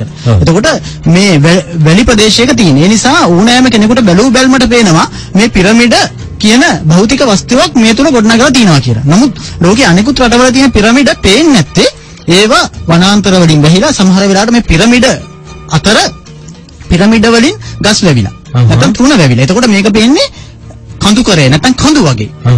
ඒ නිසා ලෝකේ පිරමිඩ හොයාගෙන අනිකුත් පිරමිඩ හොයාගෙන කාලයක් ගත වුණා. ඒකට මම මේ කතා කරන්නේ ලංකාවේ තියෙන අනිකුත් පිරමිඩත් මේ වගේ අපි කඳු පන්ති කියලානේ හැමතිස්සෙම මේවා හිතන්නේ. ඒතකොට ඒ නිසා ඒත් එක්කම තමයි අර මේ කඳු වලින් පිරමිඩ හැදීමේ තියෙන දෝෂය තමයි කාලයක් යනකොට අවුරුදු 10 ගාණක් යනකොට ඒකේ මැද කඩාගෙන වැටෙනවා. මැද තියෙන කුහර කඩාගෙන වැටෙනවා. ඒ නිසා තමයි අපි කියන්නේ ලංකාවේ තියෙන උමම් පද්ධතිය දැන් අද වෙනකොට දුර්වල වෙලා තියෙන්නේ. නැත්නම් කඩාගෙන වැටිලා වැහිලා පස්සෙඩි. ඒ නිසා දැන් මේ පිරමිඩ අතර ලංකාවේ කඳු අතර පිරමිඩ සදලා ඒ බෑ මැදේ තුල අපි දන්නේ අතර මමී තැම්පත් කරාද කියලා. එහෙම තැම්පත් කරා නම් අද හොයාගන්න බෑ ගීසවල වගේ හාරලා ඒ ගුහා එහෙම නැත්නම් ඒ උමම් පද්ධති තුලින් ගිහිල්ලා පිරමිඩේ මැදට හෝ පිරමිඩේ යටට ගිහිල්ලා ඒ මමී පිළිබඳ සොයා බැලීමක් කිරීමේ අපහසුයක් තියෙනවා මේ කඳු වලින් හැදිච්ච පිරමිඩවල. ඒකයි අදට තියෙන ගැටලුව. හොඳයි. අපිට පසුගිය සතියේ ලිපි ලැබිනු ලිපි කිහිපයක්ම තිබෙනවා. මේ අපේ සමහරු දැන් නිර්මාණ හැම යොමු කරද්දී නිර්මාණ කිහිපයක් එකවර යොමු කරන උදවියක් තියෙනවා. ස්තුතියි. අපිට මේ ලිපිය යොමු කරලා තියෙන සීඑම් කුලතුංග මහත්මයා තලාහේන ජයගත් මාවතේ ඉඳන් VFM ඔස්සේ ප්‍රචාරය වන රාවණා වැඩසටහනේ අත්පිටපතක් ලබා ගැනීමට තමයි ඉල්ලීමක් කරලා තියෙන්නේ. ඔන්න පසුගිය දිනවල වැඩසටහන මේ අහන්නට බැරි වෙච්ච කොටස් තිබෙනවලු මේවායේ අත්පිටපතක් ලබා ගන්නට පුළුවන් නම් හොඳයි කියලා තමයි කුලතුංග මහත්මයා කියන්නේ. කුලතුංග මහත්මයා මේ ඉදිරියේදී අපේ රාවණා පොතම ඔබට ලබා ගන්නට අවස්ථාව ලැබෙවි. රාවණා වැඩසටහනට සම්බන්ධ වුණු සම්ප්‍රදායකයන් සියල්ලන්ගේම ඒ වැඩසටහන් සියල්ල ඇතුළත් කරලා අපි කෘතියක් එළි දක්වන්නට කටයුතු යොදලා තියෙන නිසා ඔබට පුළුවන් රාවණා වැඩසටහනට ලියන්න. රාවණා වැඩසටහන වී රේඩියෝව තැපැල් පෙට්ටිය අංක 1 නුගේගොඩ. රාවණා වැඩසටහන වී රේඩියෝව තැපැල් පෙට්ටිය අංක 1 නුගේගොඩ. දැන් ඇමතුම් ලබා ගන්න 0115 75 22 අද අපි කතා කරන්නේ පිරමීඩ පිළිබඳව ප්‍රමුඛව. පිරමීඩ කියන තාක්ෂණය කොහොමද ලෝකයේ ඉතිහාසයේ වැදගත් වෙන්නේ? ඒත් එක්ක මේ තාක්ෂණය හෙළ ඉතිහාසයත් එක්ක අපේ పూర్ව ඉතිහාසයත් එක්ක කොයි ආකාරයෙන්ද බද්ධ වෙන්නේ කියලා අද මේ හෝරා දෙක තුල අද වැඩසටහන තුලදී අපි විශේෂ අවධානයක් යොමු කරනවා. ශ්‍රාවක හිතවතුනි රාත්‍රී 9 දක්වා රැඳී සිටින්න අද සම්පත්දායකත්වය ලබා දෙන්නේ ජනක ප්‍රසාද් තිලකවර්ධනයි. අපි තවත් විරාමයකින් පස්සේ නැවත හමු වෙමු. හිත මනමේන්ද්‍ර විසින් පාත්වාගෙන යන ඍෂි අරණ නැමැති බ්ලොග් අඩවියෙන් මේ ලිපිය උපුටා ගත්තා. ලිපියේ මාතෘකාව සතුරන් මඩින රාවණ මල්ලවිය. මල් අපේ ජීවිතවලට බොහෝසේ සමීප උදයක්. උපතේ සිට මරණය දක්වාම විවිධ කටයුතු වලට මල් වැදගත් වේ. බුදුන් පිදීම, දෙවියන් පිදීම, සතුට ප්‍රකාශ කිරීම මෙන්ම ආරාධිතයන් පිළිගැනීමටද මල් යොදා ගනිතේ. අපගේ ගැටලු දුරු කර ගැනීම උදෙසා මල් පූජා කළ හැකි ක්‍රමවේද බොහොමයක් හෙළ සමාජය තුළ පවතුනි. එදා සෝභාදාමේ ශක්තියෙන් වැඩගත් මිනිසුන් ගස්කල් වඳින්නන් ලෙස හඳුන්වා සෝභාදාමත් මිනිසත් අතර පැවති සියුම් සම්බන්ධය යටත් විජිතවාදීන් විසින් බිඳ දමන ලදී.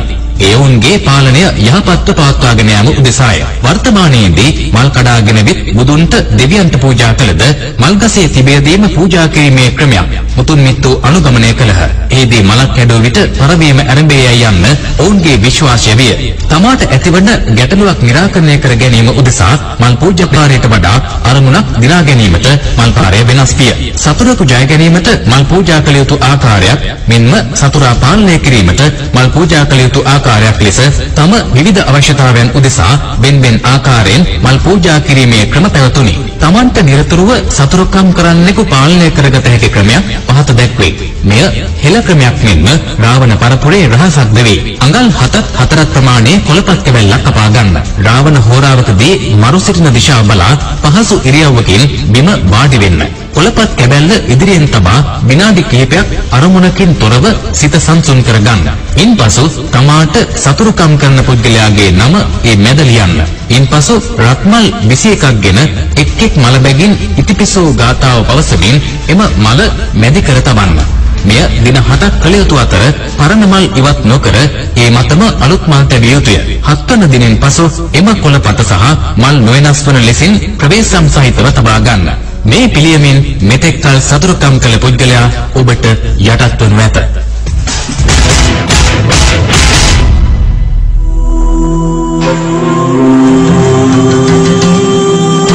හෙළයුගයේ වැළලී ගිය සත්‍ය ඉතිහාසය ගොඩගන්නා හෝරාව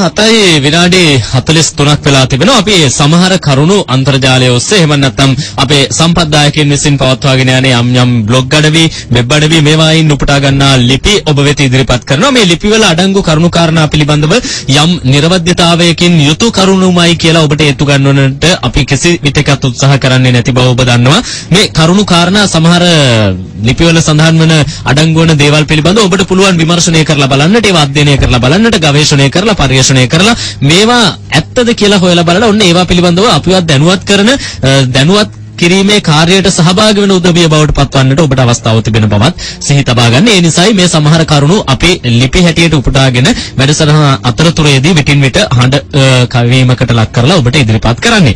අද අපේ ප්‍රමුඛ අවධානය යොමු තිබෙන්නේ පිරමීඩ දෙසට. ජනක ප්‍රසාද් තිලකවර්ධන මහත්මයායි අද සම්පත්දායකත්වය ලබා දෙමින් මැදිරියේ රැඳී සිටින්නේ. ඊට පෙර අපිට තවත් ඇමතුමක් ලැබෙනවා පූර්ණිමා වත්තල සිට. ආයිබෝන්. ආයිබෝන්. කියන්න පූර්ණිමා. සර් මම ගාවටත් තියෙන පිටසක්වල ජීවින් ගැන ලියපු. ඒ පොතේ තියෙන පිරමීඩ් ගැන. මොකද්ද පොතේ නම? Encyclopedia of UFO පිටසක්වල ජීවීන් හඳුනා නොගත් ත්‍යාස්තර වස්තුන් පිළිබඳ විශ්වකෝෂය. සංජීව බණ්ඩාර කියලා කෙනෙක් කියලා කියන්නේ. ඔව් මේ MD ගුණසේන ප්‍රකාශනයක් නේද? ඔව්. දැන් මේ හඳුනා නොගත් ත්‍යාස්තර වස්තුන් පිළිබඳව විශ්වකෝෂය නමින් තමයි මේ පරිවර්තනය කරලා තියෙන්නේ. හරි නේද බං? හරි. හරියටම කිව්වොත් එහෙනම් පිටු තියෙනවා කීයක්ද 460ක්. ඔව්. ලොකු පොතක් නේ? ඔව්. හොඳයි කියන්නකෝ. ඒ පොතේ තියෙනවා සර් මේ 81 වෙනි පිටුවේ. පොඩ්ඩක් ඉන්න මම පෙන්න ගන්න. 81 වෙනි පිටුව. අපේ මේ ජනක මහත්තයාගේ ඒකයි තියෙන විශේෂත්වය. මේ ඔක්කොම අරගෙන තමයි ඉන්නේ. කියන්නකෝ හරි 81 වෙනි පිටුවේ තියෙනවා ජේතවනාරාම දාගම, රුවන්වැලි සෑය දාගම, මිරිස්වැටි දාගම මේවා එක පෙළකට පිටලා තියෙනවා කියලා නේද? ඔව්.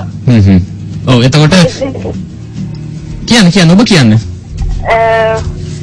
එතකොට ඒවා මේ පිටසක් මේ නේද මේ පිරමීඩ් වෙන්න බැරිද? අපිත් ඔය ගැටලුවේ තමයි ඉන්නේ පූර්ණිමා. අපි බලමු වැඩසටහන අතරතුරේදී ජනක මහත්තයා ඔබට ඔන්න අවස්ථාවක් තිබුණා. දැන් මේ කෘතියේ තියෙන කෘතිය අතේ තියාගෙන තමයි පූර්ණිමා කතා කරන්නේ. පූර්ණිමාත් මේ පාසල් දැරියක් නේද? ඔව්. කීවෙනි පන්තියේද? 13 කියන්නේ උසස් පෙළ ශිෂ්‍යාවක්. ඔන්න ජනක මහත්තයා මේ පිටුව 81 වෙනි පිටුව මේකත් ප්‍රයෝගික කරගෙනම මේ ගැටලුව පිළිබඳව යමක් කිව්වොත් වටිනවා කියලා මම හිතනවා. ස්තුතියි පූර්ණිමා අපිට කතා කරාට. ඔබට පුළුවන් කතා කරන්න 0115 75 22 22 අපේ දුරකථන අංකය. ජනක මහත්තයා ඔබතුමාට අවස්ථාව. පූර්ණිමා මෙහෙමයි මේක තියෙන්නේ දඩයක්කාරයාගේ තරු පන්තිය. ඔරියන් තාරකා පන්තිය අතර තමයි යෝධයාගේ දඩයක්කරුගේ බඳපටියට සමාන්තරව තමයි මේ පිරමීඩ තුන නිර්මාණය වෙලා තියෙන්නේ. ගීසාහුව ඒ කියන්නේ ගීසා සානුවට අදාළව ඒ ස්ථානයේ තියෙන ප්‍රධාන පිරමීඩ තුන නිර්මාණය වෙලා තියෙන්නේ. ඒකෝට මේ පිරමීඩ තුන නිර්මාණය වෙලා තියෙන්නේ මේ බඳපටියට සමාන්තරව කියන එකයි කතන්දරේ තියෙන්නේ. නමුත් ගැටලුව තියෙන්නේ අද වෙනකොට මේ තාරකා තුනට පොඩ්ඩක් එහාට මෙහාට දෙන්න තමයි පිරමීඩ ටික තියෙන්නේ. ඒකට හේතුව තමයි අවුරුදු දහස් ගණනක් පිරමීඩ හදලා තාරකා හිට මෙහෙට වෙන්න පුළුවන් පිරමීඩ ටික හිමම තියෙනවා. ඒ නිසා පොඩි වෙනසක් තියෙනවා. ඒත් එක්කම පූර්ණිමා ඔය පොතේම බලන්න මේකයි විශ්ලේෂණය කිරීම කියලා කියන්නේ. දැන් ඔය පිරමීඩ තුන එකට යා කරන්න. ඒත් එක්කම උඩින් තියෙන චෛත්‍ය තුන එකට යා කරන්න. ඒ කියන්නේ අපි කියන්නේ ප්‍රධාන රුවන්වැලි සෑයට අදාළ වෙන ප්‍රධාන චෛත්‍ය තුන සහ රුවන්වැලි සෑය, ජේතවනාරාමය මේ මිරිසවැටිය කියන චෛත්‍ය තුන. මිරිසවැටිය. එතකොට මේ චෛත්‍ය තුනත් එකට යා කරන්න, පිරමීඩ තුනත් එකට යා කරන්න බලන්න මේ රේඛාව තුල රුවන්වැලි සෑය කියන්නේ ටිකක් එහෙන් පිටවපු දෙයක්. මේ බලන්නකෝ. ඔව්. ඒ නිසා මේ නැවත වාරයක් මේ විශ්ලේෂණය කළ යුතුයි. මම ඉතාමත් හොඳින් මේක විශ්ලේෂණය කරා. ඒ නිසා රුවන්වැලි සෑය තියෙන කෝණය වඩා අඩු කෝණයකින් තමයි ඊජිප්තුවේ මහා පිරමීඩ තුන තියෙන්නේ. ඒ නිසා මේක අපිට දල වශයෙන් කියන්න පුළුවන් මෙන්න මේ කෝණ වලට තමයි මේක සැකසීලා තියෙන්නේ කියලා. නමුත් මේ අතර පොඩි පරස්පරයක් තියෙනවා. ඒ නිසා තමයි මම මේක එළිදර නොකරේ. නමුත් ඔබතුමිය අහපු ප්‍රශ්නය නිසා මේක අපි තවදුරටත් විශ්ලේෂණය කරලා ඉදිරිපත් කළ යුතු ප්‍රශ්නයක්. මොකද මා පැහැදිලිව අද දින මේ කියන්නම් ගීසා පිරමීඩ වලට සමාන්තරව මේ අපි කියන රුවන්වැලි සෑය, ජේතවනාරාමයේ සහ මිරිසවැටි දාගැබ තිබුණට මේක සරල රේඛාවක් විදිහට ගත්තම මේ නැත්නම් මේ තුන එකට කෝණයක් විදිහට ගත්තාම මේ කෝණ දෙක සමාන නැහැ. හොඳයි. අපිට මම හිතන්නේ මේ දෙක අතර වෙනසක් තිබෙන බව තමයි ජනක මහත්මයා කියන කරුණවලිනුත් පැහැදිලි වෙන්නේ. අර කෘතියේ පූර්ණිමා කියපු ඒත් එකම මැදිරියේ තියෙන මේ වෙලාවේ මේ කෘතියේ සඳහන් වෙලා තිබෙන්නේ නම් සංජීව බණ්ඩාර පරිවර්තනය කරපු කෘතියේ ඡායාරූප හැටියට සඳහන් කරලා තියෙන්නේ මේ ඡායාරූප දෙකට අනුව අපිට පැහැදිලි වෙනවා අර මේ ඊජිප්තුවේ ගීසාහි පිරමීඩ සලකුණ සහ අපේ මේ චෛත්‍ය පිටලා තියෙන සලකුණ අතර සැබෑ වෙනසක් තියෙනවා කියන කාරණය. ඒත් එකම මම Google එකේ සර්ච් කරා මේක. ඒ පැහැදිලි ඒ වෙනස තියෙනවා කියන එක. තියෙනවා කියන එක. හොඳයි අපි අපේ ප්‍රමුඛ කතා බහට යමුමු. අර අපි කතා කරමින් හිටියා මේ පිරමීඩ වල මේ කෝණ 8ක් එහෙම නැත්නම් මේ 4 කෝණයක් නෙමෙයි කෝණ 8ක් තිබෙනවායි කියන කාරණේ මේක ටිකක් ගැටලුකාරීද කියලා අපිට මේ ජනක මහත්මයා පැහැදිලි වුණා. මොකද ශ්‍රාවකයන් නගන ප්‍රශ්නත් එක්ක එතන මේ තව පැහැදිලි කරගත්තු දෙයක් තියෙනවා නේද? ඔව් අපි ගීසා බලවම निराකරණය කරගමු. ගීසා පිරමීඩ කියලා අපි ගීසා සානු ආශ්‍රිතව තියෙන ඊජිප්තුවේ තියෙන පිරමීඩ ගැන තමයි අපි කතා කරන්නේ. ඒතකොට ගීසා පිරමීඩ කියන්නේ පිරමීඩ තුනකින් ප්‍රධාන වශයෙන් සමන්විතයි. කුෆු පිරමීඩය, කෆ්රි පිරමීඩය, මන්කවුරි පිරමීඩය. මේ පිරමීඩ තුන තමයි අපි ප්‍රධාන පිරමීඩ කියලා කියන්නේ. ඒත් එකම මහා පිරමීඩය කියන්නේ කුෆු පිරමීඩයට කුෆු කියන රජතුමා විසින් නිර්මාණය කළායයි සැලකෙන. ඒ නිර්මාණය කළාමද කියලා අපි දන්නේ නැහැ. නිර්මාණය කළා කියලා සැලකෙන පිරමීඩය තමයි ඒ. එතකොට මේ අපි කතා කරන්නේ ඉහළින් බැලුවාම මේ කුෆු පිරමීඩයේ වෙනසක්ම තමයි. කුෆු පිරමීඩය භාවිතා කරමින් තමයි අපි කිව්වේ චතුරස්‍රාකාර පාදමය කියලා. මේ බලන්න විද්‍යාවත් එක්ක වෙනස් වෙන විදිය පසු කහන්න කුෆු පිරමීඩයම චතුරස්‍රාකාර පාදමයක් මත නෙමෙයි තියෙන්නේ. එතකොට මේක ගිහිලා බලන්න පුළුවන් මම මේ කියන කාරණා හරිද වැරදිද කියලා 8 elements of Giza pyramid කියලා ටයිප් කරන්න ඔබගේ පරිගණකයේ අන්තර්ජාල පහසුකම් තිබෙනවා. මේ දැම්ම ටයිප් කරලා බලන්න මම කියන දේ හරිද වැරදිද කියලා. නයිට් කියමු. 8 elements of Giza pyramid. හොඳයි. ඔව් මේ ජනක මහත්මයා දැන් මේ කොන් 8 පිළිබඳව කතා බහ කළා. එතනින් ගියපුවම දැන් අපිට මේ පාරභෞතික පිරමීඩ මේක පාරභෞමික පිරමීඩ මේක පහුගිය කාලයේදී මේ ලොකු මේ ගැටලුකාරී තත්ත්වයක් බවට පත් වුණා මේ ජනක මහත්මයා. ඒකට හේතුව තමයි දැන් NASA ආයතනයේ එතනින් ගියපුවම අභ්‍යවකාශ ගතව යම් ඡායාරූප ආදී විශේෂයෙන්ම ග්‍රහලෝක ග්‍රහවස්තු පිළිබඳව ඡායාරූප නගන මේ විද්‍යා ආයතන විසින් ප්‍රකාශයට පත් කරන යම් ඡායාරූපවල මේ පිරමීඩ වැනි සලකුණු තියෙනවායි කියලා කතා බහක් මතු වුණා. මේ නිසාම සමහර ඡායාරූප පළ කිරීමෙන් පසුව නැවත ඒවා හකුලා ගන්නවා. දැන් NASA ආයතනයේ පවා සමහර අවස්ථාවලදී මේ ඡායාරූප එක්වරක් පමණක් ප්‍රදර්ශනයට ලක් කරලා එතනින් පස්සේ නැවත ඒවා තමන්ගේ වෙබ් අඩවි වලින් පවා ඉවත් කරගන්නවා. මොකද්ද මේ කතන්දරය? ඒ කියන්නේ පෘථිවියෙන් පිටතත් පිරමීඩ තියෙනවා කියන කතාව පිළිබඳව යම් සත්‍යතාවයක් තියෙනවා. ඔව් අපේ දියණිය අහපු ප්‍රශ්නේ හරි සංකීර්ණ ප්‍රශ්නයක්. ඒකට තමයි අපි අර නොකී මාතෘකාව පිටසක්වල ජීවීන්. ඔව්. පිරමීඩ සහ පිටසක්වල ජීවීන් කියන මාතෘකාව තමයි උපුල්ගේ ආරාධනෙන් මම කතා කරන්නේ. එතකොට දැන් මෙතන ගැටලුවක් තියෙනවා. අපි හුදකලා වෙලාද නැද්ද කියන ගැටලුවක් තියෙනවා පෘථිවි වාසීන්.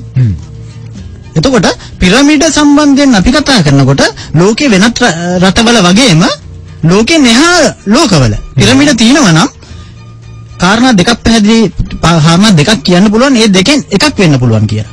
එක්කෝ ලෝකයේ යම්කිසි දියුණු ජාතියක් ඒ රටවල පිරමීඩ නිර්මාණය කරමින් ඇවිල්ලා ඊට පස්සේ අපේ සෞරග්‍රහ මණ්ඩලයට ඇවිල්ලා එහි ග්‍රහලෝකවල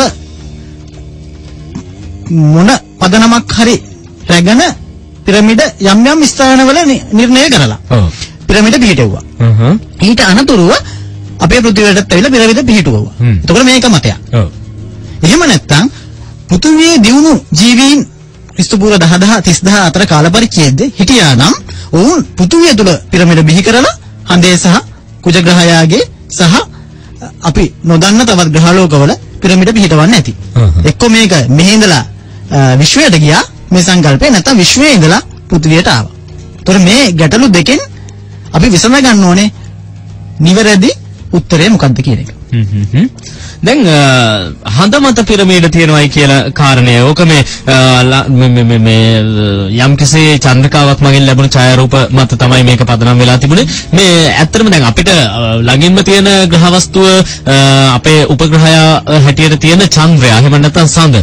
හඳ මතේ මේ පිරමීඩ තියෙනවායි කියන කතන්දරේ දැන් අර ආවාට හැටියට කඳු මුදුන් හැටියට තියෙන මේ සලකුණුයි සමහර තැන්වල මේ දකින්නට පුළුවන් කියන කාරණේ මොකද්ද? සමහරට ආවාට වශයෙන් තියෙනනම් මුකුල් ආවාටම තමයි. නමුත් ආවාට තුල ඒ කියන්නේ උදාහරණයකට ගත්තොත් එහෙම හඳේ තියෙන ටයිකෝ ආවාටය අපිට බොහොම ප්‍රසිද්ධ ආවාටයක්. ඒ තුල යම්කිසි සුවිශේෂී වස්තුවක් නැත්නම් දිලිහෙන වස්තුවක් තියෙනවා කියලා අනාවරණය වුණා. ඒත් එක්කම මේ හැම දෙයක්ම අනාවරණය කරගත්තේ NASA එකෙන් ලබා දීපු ඡායාරූප අණුව. එතකොට මේ ඡායාරූප සම්බන්ධයෙන් යලිත් NASA ආයතනයේ විමසීමක් කරනකොට NASA ආයතනයේ නැවත ඒ ඡායාරූප ප්‍රතිසංස්කරණය කළා. නැත්නම් නැවත වෙනස් කරලා අර පිරමීඩ අයින් කරලා ඉදිරිපත් කරන්න තරම් සූක්ෂම වුණා.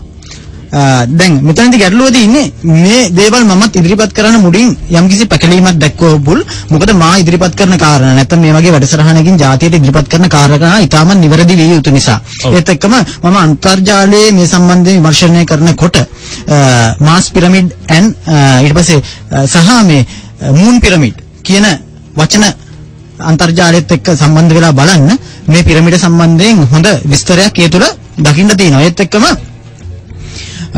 ලංකාවේ සිංහල භාෂාවෙන් තියෙන පොතක් තියෙනවා ආර්.පී. සමරසිංහ මහත්මයාගේ පිරමිඩ සහ මමී වල නොදුටු පැත්ත කියලා මේ ග්‍රන්ථය තමයි මා සතුව තියෙන එකම සහ ප්‍රබලම සාක්ෂිය අන්තර්ජාලයට අමතරව මේ සම්බන්ධයෙන් කරුණු දැක්වීමට මේ ග්‍රන්ථය අධ්‍යාපන දෙපාර්තමේන්තුව විසින් පාසල් අධ්‍යාපන කටයුතු සඳහා හා පුස්තකාලය සඳහා නිර්දේශ කරලා තියෙන ග්‍රන්ථයක්. එතකොට මේ ග්‍රන්ථයේ තියෙනවා මේ පාරභෞමික පිරමිඩ සම්බන්ධයෙන්. එතකොට ලෝකයේ මේ වෙනකොට පාරභෞමික පිරමිඩ සම්බන්ධයෙන් යම්කිසි නීත්‍යානුකූල පිළිගැනීමක් ලබා තියෙන වගේ තමයි උපුල් මේ ග්‍රන්ථ වලින් පේන්න තියෙන්නේ. ඒ නිසා තමයි මම මේ ප්‍රකාශ කරන්නේ. ඒත් එක්කම ටයිකෝ ආවාඩයේ තියෙන පිරමිඩය සහ සඳහේ අපි දකින්නේ උපුල් බොහෝ විට එක් පැත්තක් පමණයි. අපි අභ්‍යවකාශයට යන්න ඕන අනෙක් පැත්ත දකින්න. එතකොට මේකේ අඳුරු පැත්තේ ලැබිච්ච ඡායාරූපත් එක්ක අපි බලනකොට මේ ඡායාරූපවල යම්කිසි පිරමිඩයක් වැනි වස්තුවක් සොයාගෙන තියෙනවා.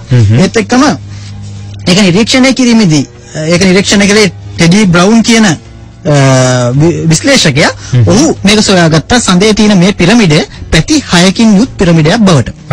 එතකොට ඒ නිසා සඳේ එක පිරමිඩයක් නෙමෙයි පිරමිඩ ගණනාවක් තියෙනවා කියන විශ්වාසය අපිට මේ වෙනකොට තියෙනවා. ඒත් එක්කම පිටසක්වල ජීවීන් ගැන කතා කරනවා නම් අපිට තේරෙනවා උපුල් අපි මේ පෘථිවියට කොටු වෙලා ඉන්න ජීවීන් පිරිසක් බව. සමහර විට අපිට හඳට ගිහිල්ලවත් සනසිල්ලේ ඉන්න බැරි වුණා කියන එක නීල් ආම්ස්ට්‍රෝන් අන්තතරණයෙන් පසුව තිබිච්ච ප්‍රවෘත්ති සාකච්ඡාවකදී ප්‍රකාශ කරලා තියෙනවා. අපිට පුළුවන් වුණොත් අපි ඒක ගැන කතා කරමු. හොඳයි.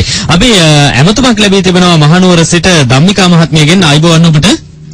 ආයුබෝවන්. ධම්මිකා මහත්මිය ආයුර්වේද වෛද්‍යවරියක් කියලා සඳහන් වෙන්නේ නේද? ඔව්.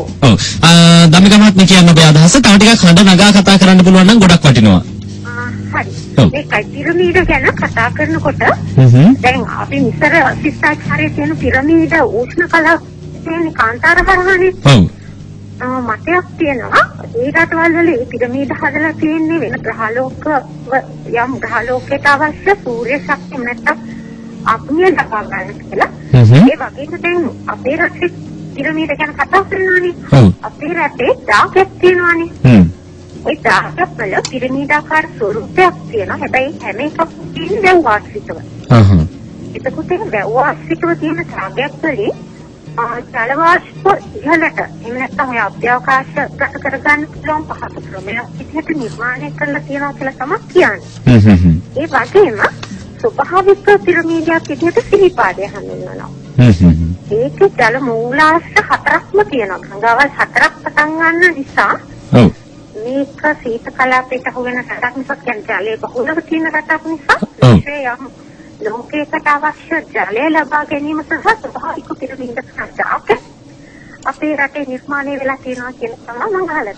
හොඳයි ධම්මිකා මහත්මිය හොඳ කරුණු කාරණා ටිකක් අපිට ලබා දුන්න ස්තුතියි බෙහෙවින්ම. මහනුවර ප්‍රදේශයේ සිට තමයි කතා කරේ. මේ කාරණේ දැන් එතුමිය කියන කාරණේ දැන් අර මේ අග්නිය එහෙම නැත්නම් ශක්තිය ලබා ගැනීම සඳහා ගීසා පිරමීඩ පිටවලා තියෙනවා. ජල වාෂ්ප ලබා ගැනීම සඳහා අපේ වැව් ආශ්‍රිතව ස්තූප හැටියට පිරමීඩ පිටවුවයි කියන මතයක් තියෙනවා. සහ මේ සමනල කන්ද කියන්නේ ස්වභාවික පිරමීඩයක් කියන මතය. මේවා පිළිබඳව යම් අදහසක් දැක්කොත් හොඳයි. ඔව් මම හිතන්නේ ඔය ලිපිය මා කියවා තිබෙනවා.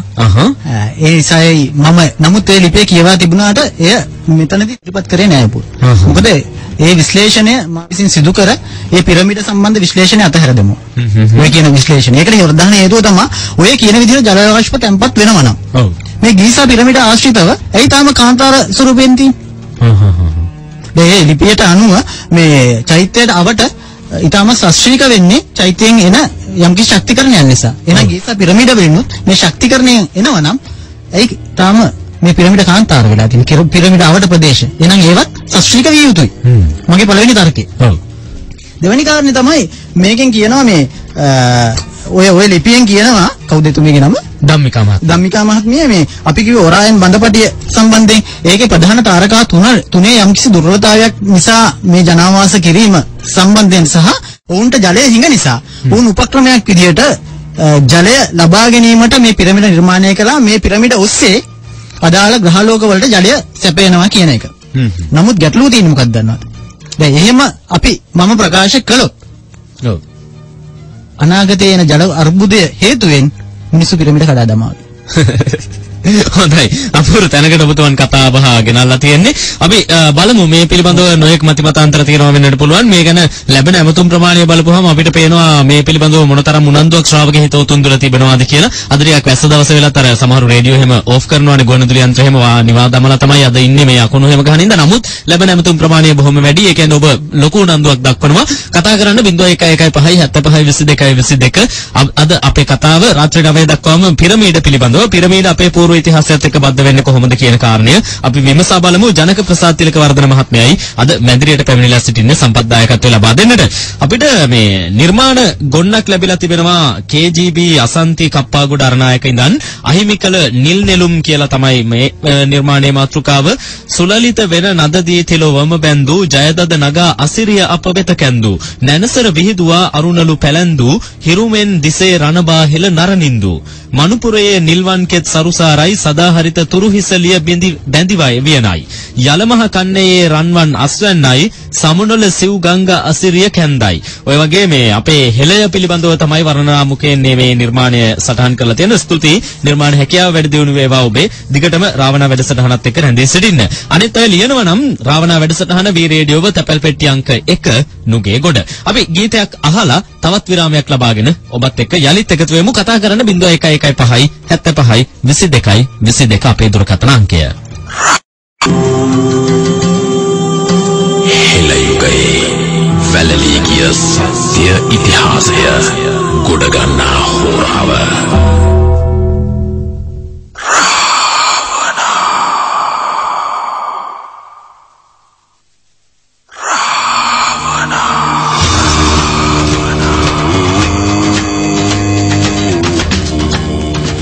අපි එක හෝරාවක් අවසන් කොට තිබෙනවා අද වැඩසටහනේ. තවත් හෝරාවක් රැඳී සිටිනවා රාත්‍රී 9 දක්වා. 0115 75 22 22 අපේ දුරකථන අංකය ඔබට කතා කළ හැකි.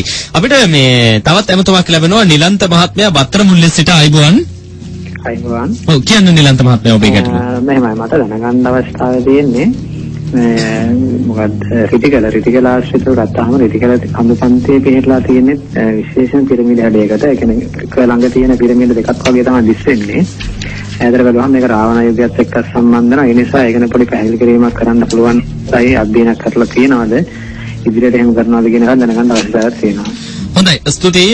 බත්තර මුල්ලේ සිට නිලන්ත මහත්මයා ඉදිරිපත් කරපු මේ ගැටලුව රිටිකල වනාන්තරය. දැන් රිටිකල ගැන විශේෂයෙන්ම අපේ මේ රාවණා වැඩසටහනෙන් විශේෂ කතිකාවතක් ඉදිරිපත් කරන්නට බලාපොරොත්තුවක් පවතිනවා. මොකද රිටිකල කියලා කියපුවාම මේ වියලි කලාපයේ ජනක මහත්මයා පිහිටලා තියෙන මේ අපූර්ව තැනක්. මේක මේ සදාහරිත වනාන්තරයක් කියලා සමහරු මේ අර්ථ දක්වනවා පරිසරවේදීන් එහෙම. එතකම මේ සීත දේශගුණයක් සහිත වියලි කලාපයේ තියෙන එකම වනාන්තරය කියලාත් එහෙම නැත්නම් එකම කැලය කියලාත් අදහස් දක්වන මතාන්තර ඉදිරිපත් වුණා ඉන්නවා. හැබැයි ඉතින් මේ වෙනකොට ලංකාවේ බොහෝ වන බිම් වලට වෙලා තියෙන නස්පැත්සිය රිටිකලටත් වෙලා තියෙනවා. ඒක රිටිකල යම් ප්‍රදේශ විනාශ වෙමින් පවතිනවා. තවදුරටත් යම් කොටසක් හෝ ඉතුරු වී තිබීම ජාතිය වාසනාවක් හැටියට තමයි අපි දකින්නට ඕනේ.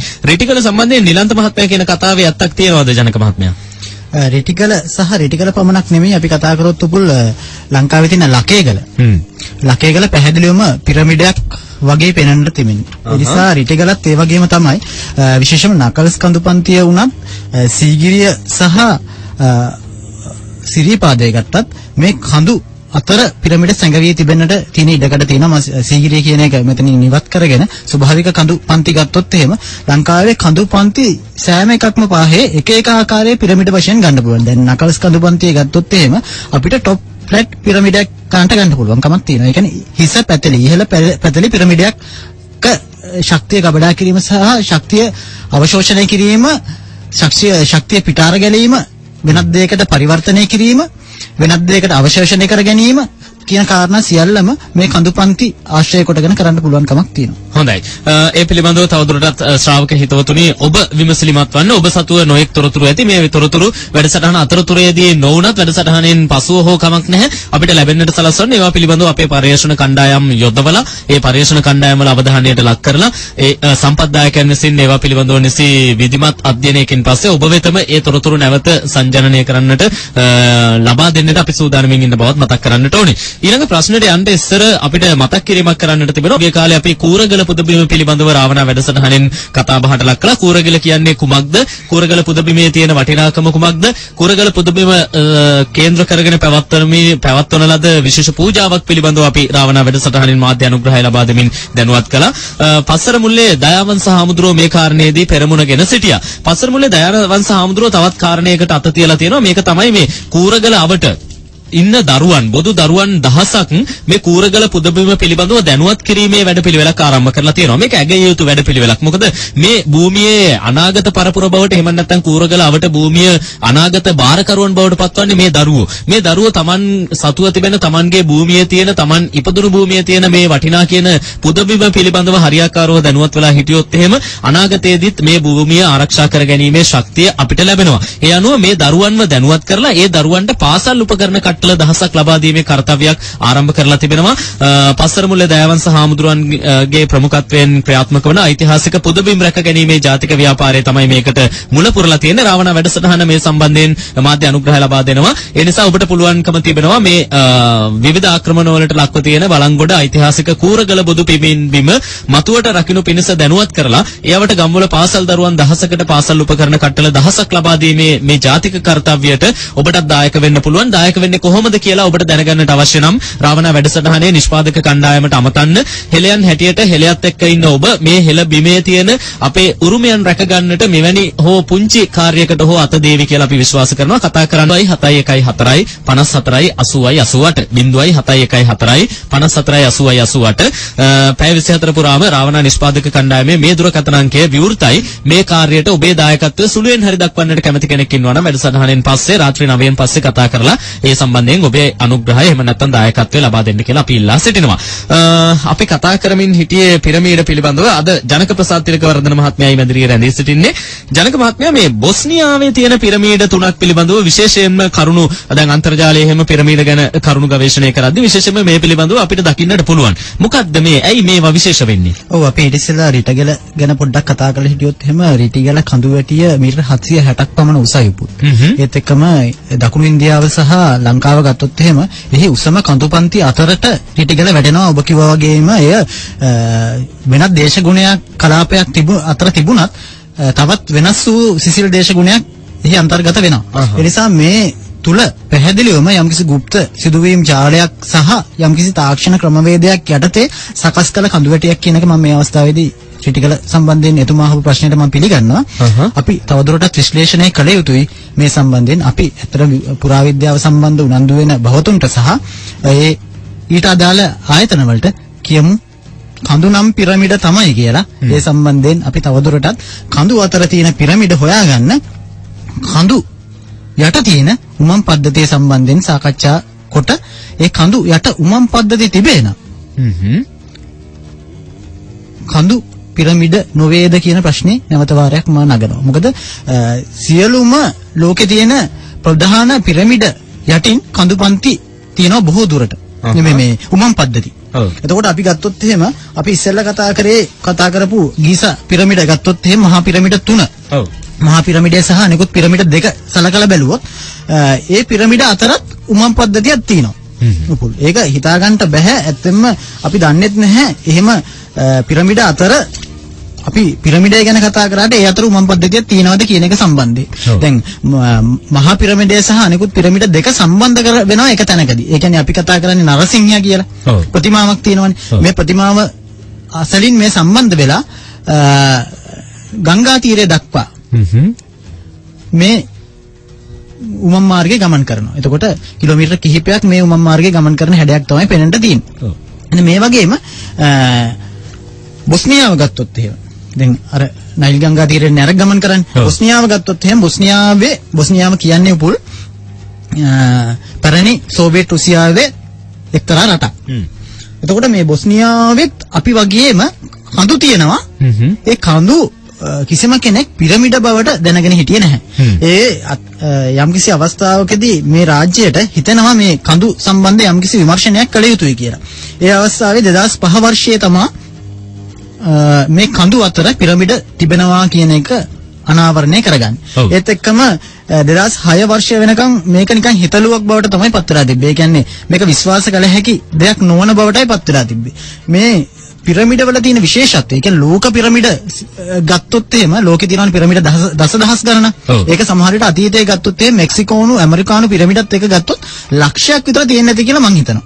වර්තමානයේ දහසකට වඩා පිරමිඩ මේ වෙනකොට හොයාගෙන තියෙනවා.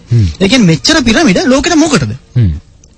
මමී තැන්පත් කරන්න බෑ නෙමෙයිනේ. එන්න මමී තැන්පත් කිරීම සඳහා ගත්තා නම් මෙච්චර පිරමිඩ තියෙන්නත් බෑ. අපිට තර්කානුකූලව කියන්න පුළුවන්. අපි ළඟ තොරතුරු තියෙනවා. මමී තැන්පත් කිරීමට නම් එකම රජවරයෙක් පිරමිඩ කීපයක් හදන්න හේතුවක් නැහැ. තමන්ගේ බොහෝ දුරට පිරමිඩේ හැදුවේ ඊජිප්තුව තුල තමන්ගේ මමී තැන්පත් කරගන්න රජවරුන් හැදුවා කියන එකනේ කියන්නේ. නමුත් ඊජිප්තුවේ පිරමිඩ අධ්‍යයනය කිරීම තුලින් විශ්ලේෂණය කිරීම තුළින් විද්‍යාඥයින් ප්‍රකාශ කරන්නේ ඊජිප්තුවේ පිරමිඩ වසර පූර්ව ඓතිහාසික යුගයට අයිති කියලා අපි සඳහන් කරා. ඒත් එක්කම ක්‍රිස්තු පූර්ව 2000කට ආසන්න කාල පරිච්ඡේදයේ ඊජිප්තු පිරමිඩ නිර්මාණය වුණා නම් මේ තරම් විශේෂිත වූ තාක්ෂණයක් කොහොමද මේ පිරමිඩ සඳහා ලැබුණේ? එතකොට මේ පිරමිඩ සත්‍ය වශයෙන්ම නිර්මාණය වෙලා තියෙන්නේ ක්‍රිස්තු පූර්ව 1010 දී පමණ. නමුත් අපි කතා කරන පිරමිඩ පසු කාලීනව මේ රජපරපුරු විසින් යම්කිසි ආකාරයක ප්‍රතිසංස්කරණයක් කොට තමන්ගේ නම ගම සහ තමන්ගේ මමිය තැන්පත් කළාය කියන විශ්වාසය තමයි අද වෙනකොට තියෙන්නේ. හරියට සීගිරිය වගේ. ඔව් හරියටම සීගිරිය වගේ. හොඳයි. ඒත් එක්කම දැන් මේ බොස්නියානු පිරමීඩ ගැන කතා කරද්දී බොස්නියානු පිරමීඩ වල තියෙන දැන් අර උමං කතන්දරෙත් එක්ක ගලපන්නට පුළුවන් බව තමයි ඔබතුමන් සඳහන් කරේ. මොකද්ද මේ කතන්දරය? ඔව් මේක දීර්ඝ විස්තරයක් කුබුල්. දැන් අපි කතා කරොත් එහෙම බොස්නියානු පිරමීඩ මං කියව විශේෂයි කියලා. බොස්නියාවේ පිරමීඩ පහක් තියෙනවා අපි මේ කියන ප්‍රදේශය තුල. නමුත් ඒ කියන්නේ බොස්නියාවේ විසාකෝ කියන ප්‍රදේශය. ඒ කියන්නේ බොස්නියාවේ මැද්දේ. ඔව් අපි මේ කතාවට යමු වන්ට ඉස්සෙල්ලා අපිට අමතුමක් තියෙනවා මේ රසාංගන බදුල්ලේ ඉඳන් මේ සම්බන්ධ වෙන්නේ ආයිබෝන් ඔබට. රසාංගන ආයිබෝන්. ආයිබෝන්. ඔව් කියන්න ඔබේ ගැටලුව කියන්න. ඔව් ඇත්තම මේ ජනකසකින් අහන්න ඕනේ මේ මම තාර්ක විද්‍යාවට ගොඩක් කැමතියි. ඒ වගේම මේ ජනකසගේ පොතත් දැන් මම ගාව තියෙනවා.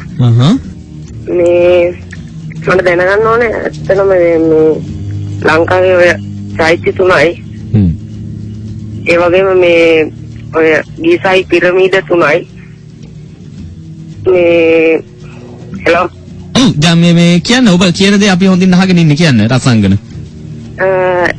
ඒකෝර මේ අපි මේ පොළොන්නරු තාරකදොරටුව තියෙනවනේ. ඔව්.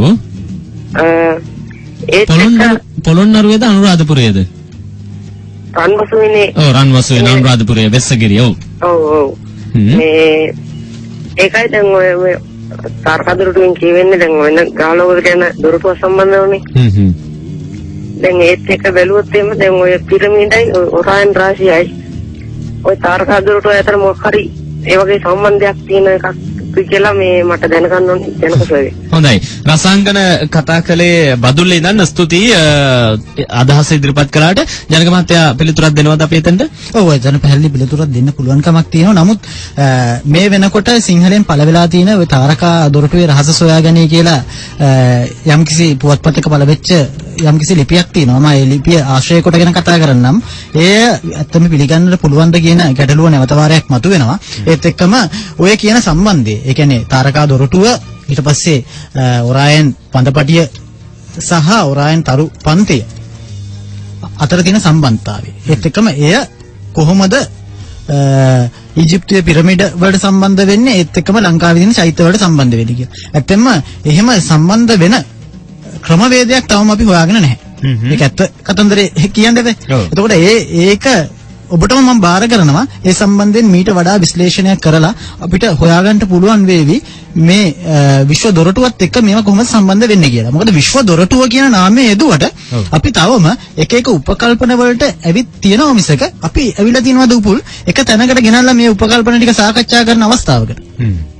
එතකොට මේක විශ්ව දොරටුව තියෙනවා ඒත් එක්කම මේක තියෙන බොහොම වෘත්තාකාර ස්වභාවයක් නෙදීන්නේ ඒත් එක්කම ගගනගාමී එකෙහි මැදේ සිටිනවා ඒත් එක්කම වෙනත් චක්‍රාවාටයකට හෝ වෙනත් ග්‍රහලෝකයකට මේ ගමන් කරන යානයක් වගේ ස්වභාවයක් තියෙනවා. එතකොට මේක සත්‍ය වශයෙන්ම මේ තාරකා දොරටුවද මේ තාරකා දොරටුව විවෘත වෙන්නේ කොයි ආකාරයෙන්ද ඒ සම්බන්ධයෙන් මීට වඩා වැඩි විශ්ලේෂණයක් කළ යුතුව තිබෙනවා. ඒ දැන් අපි ගත්තොත් එහෙම සීගිරිය ආශ්‍රය කොටගෙන මේ තාරකා දොරටුව තිබ්බා කියලා විශ්වාසයක් තියෙනවා. නමුත් සීගිරිය ආශ්‍රය කොටගෙන තාරකා දොරටුවක් මේ තාරකා දොරටුව කියන්නේ පොඩි පහේ දෙයක් නෙමෙයිනේ.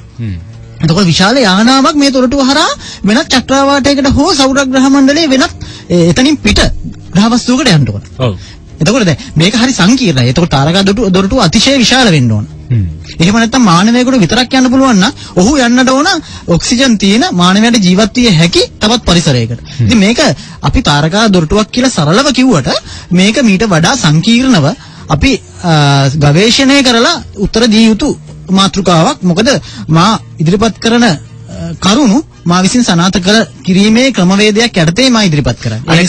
අනෙක් අතට දැන් ජනක මහත්මයා මෙවැනි දැන් තාරකා දොරටුවක් යයි සැක කරන ස්ථානය මේවා සමහර විටක දැනට මේ මානවයා සතුව තියෙන එහෙම නැත්නම් මනුෂ්‍ය වර්ගයා සතුව තියෙන ඥාණයෙන් පහදන්නට බැරි දේවල් වෙන්නට පුළුවන්. එහෙම නැත්නම් අපිට පංචේන්ද්‍රයන්ට ගෝචර නොවන යම් යම් ශක්තියින් මත තීන්දුව තීරණය වෙන්නා වූ යම් යම් දේවල් වෙන්නට පුළුවන්. ඒ නිසා මේවා පිළිබඳව තවදුරටත් සොයා බැලිය යුතුයි.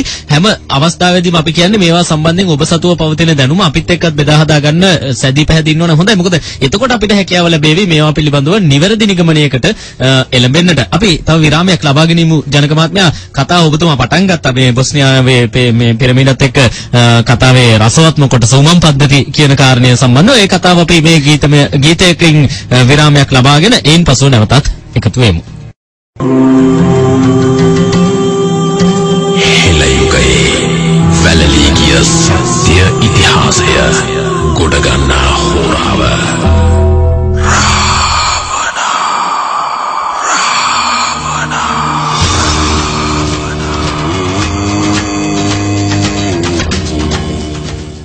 රෑ 8යි විනාඩි 22ක් වෙලා තිබෙනවා වෙලාව. අද ජනක ප්‍රසාද් තිලකවර්ධන මහත්මයායි වැඩසටහනට සම්පත්දායකත්වය ලබා දෙමින් මැදිරියේ රැඳී සිටින්නේ. ශ්‍රාවක ඔබට තවදුරටත් පුළුවන් ඇමතුම් ලබා ගන්නට 0115 75 22 22 අපේ දුරකථන අංකය 0115 75 22 22. අපිට තවත් ඇමතුමක් ලැබී තිබෙනවා මහනුවර ප්‍රදේශයෙන්මයි අර්ජුන මහත්මයා ඉන්නේ දුරකථනයේ. ආයිබෝවන්.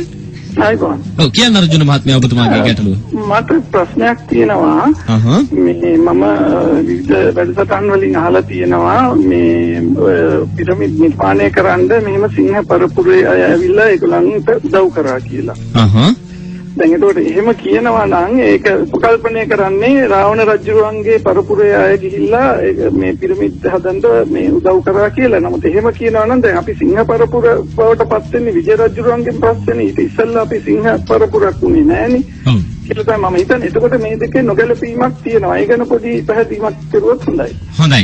ස්තුතියි අර්ජුන මහත්මයා මහනුවර සිට අපිට කතා කළේ 0115 75 22 22 අපේ දුරකථන අංකය තවදුරටත් විවෘතයි ඔබේ ගැටළු වෙනුවෙන්. අපි පිළිතුරක් ලබා දෙමු අර්ජුන මහත්මයාට ජනක මහත්මයා. මේ පිළිතුරට තමයි අපි අවසානට එන්නේ. ඒ නිසා තව පැය කාලෙකින් පිළිතුර ලබා දෙමු මේ ක්‍රමවේද ගලාගෙන යන ස්වරූපය. හොඳයි. එහෙනම් අපි අර්ජුන මහත්මයාගෙන් ඉල්ලීමක් කරමු රැඳී සිටින්න. කොහොමද අර්ජුන මහත්මයා දිගටම දුරකථනයේ මේ ගුවන්විදුලි යන්ත්‍රයෙන් අපි වහගෙන ඉන්න බව අපි දන්නවා. ඒ නිසා ප්‍රශ්නයක් නැහැ අර්ජුන මහත්මයා. ඉදිරියේදී අපි එතෙන්ට එන්නම් කියලා තමයි ජනක මහත්මයා කියන්නේ. එතකොට දැන් පිරමීඩත් එක්ක බැඳී පවතින අනෙක් කාරණේ තමයි උමම් පද්ධතිය. උමම් පද්ධතිය කියලා කියපුවම දැන් රාවණ රජ දවසත් ලංකාවේ යම් යම් ආකාරයේ උමම් පද්ධති තිබුණාය. ඒත් එක්කම පූර්ව ඉතිහාස යුගයේ ලංකාවේ උමම් පද්ධති තුල යම් ආකාරයේ මිනිස්සුන්ට ගමන් කරන්නට පුළුවන් ආකාරයෙන් තනු උමම් පද්ධති තිබුණා කියලා මත පළ වෙලා තිබෙනවා. දැන් පහුගිය කාලේ යම් යම් මත ඉදිරියට ආවා. දැන් සමහරු කිව්වා ඔය යාපනයේ පැත්තේ එතනින් ගිහපුවාම මාතලෙන් උඩට යනකොට සුදු ගඟ හැම අතුරුදන් වෙන්නෙත් මේ වගේ උමගක් තුලින් කියලා. මේ උමම් පද්ධතියත් එක්ක මේ පිරමීඩ බැඳෙන්නේ කොහොමද ජනක මහත්මයා? දැන් බොස්නියාවේ පිරමීඩ ගත්තොත් එහෙම බොස්නියාවේ තියෙනවා මහා පිරමීඩ 3ක්. එයින් ප්‍රධාන පිරමීඩය නම් කරන්නේ සූර්ය පිරමීඩය නමින්. දෙවෙනි පිරමීඩය චන්ද්‍ර පිරමීඩය, තුන්වෙනි පිරමීඩය මකර පිරමීඩය. එතකොට ගීසාහි ප්‍රධාන පිරමීඩ 3ක් තියෙනවා. බොස්නියාවෙත් ප්‍රධාන පිරමීඩ 3ක් තියෙනවා. නමුත් මේකේ තියෙන වෙනස උපුල් බොස්නියාවේ ප්‍රධාන පිරමීඩ 3 පිහිටා තිබෙන්නේ සමපාද ත්‍රිකෝණයක් ආකාරයේ. එතකොට එක් පාදයක දිග තමයි කිලෝමීටර් 2.2. ඔව්. එතකොට ඔබට තේරෙනවා 2.2 කිලෝමීටර් 2.2 දුරින් සමපාදව ත්‍රිකෝණ තුනක් පිහිටලා තියෙනවා. මේ පිරමීඩ තුනක් පිහිටලා තියෙන ත්‍රිකෝණාකාරව. ඔව්. එතකොට පැහැදිලි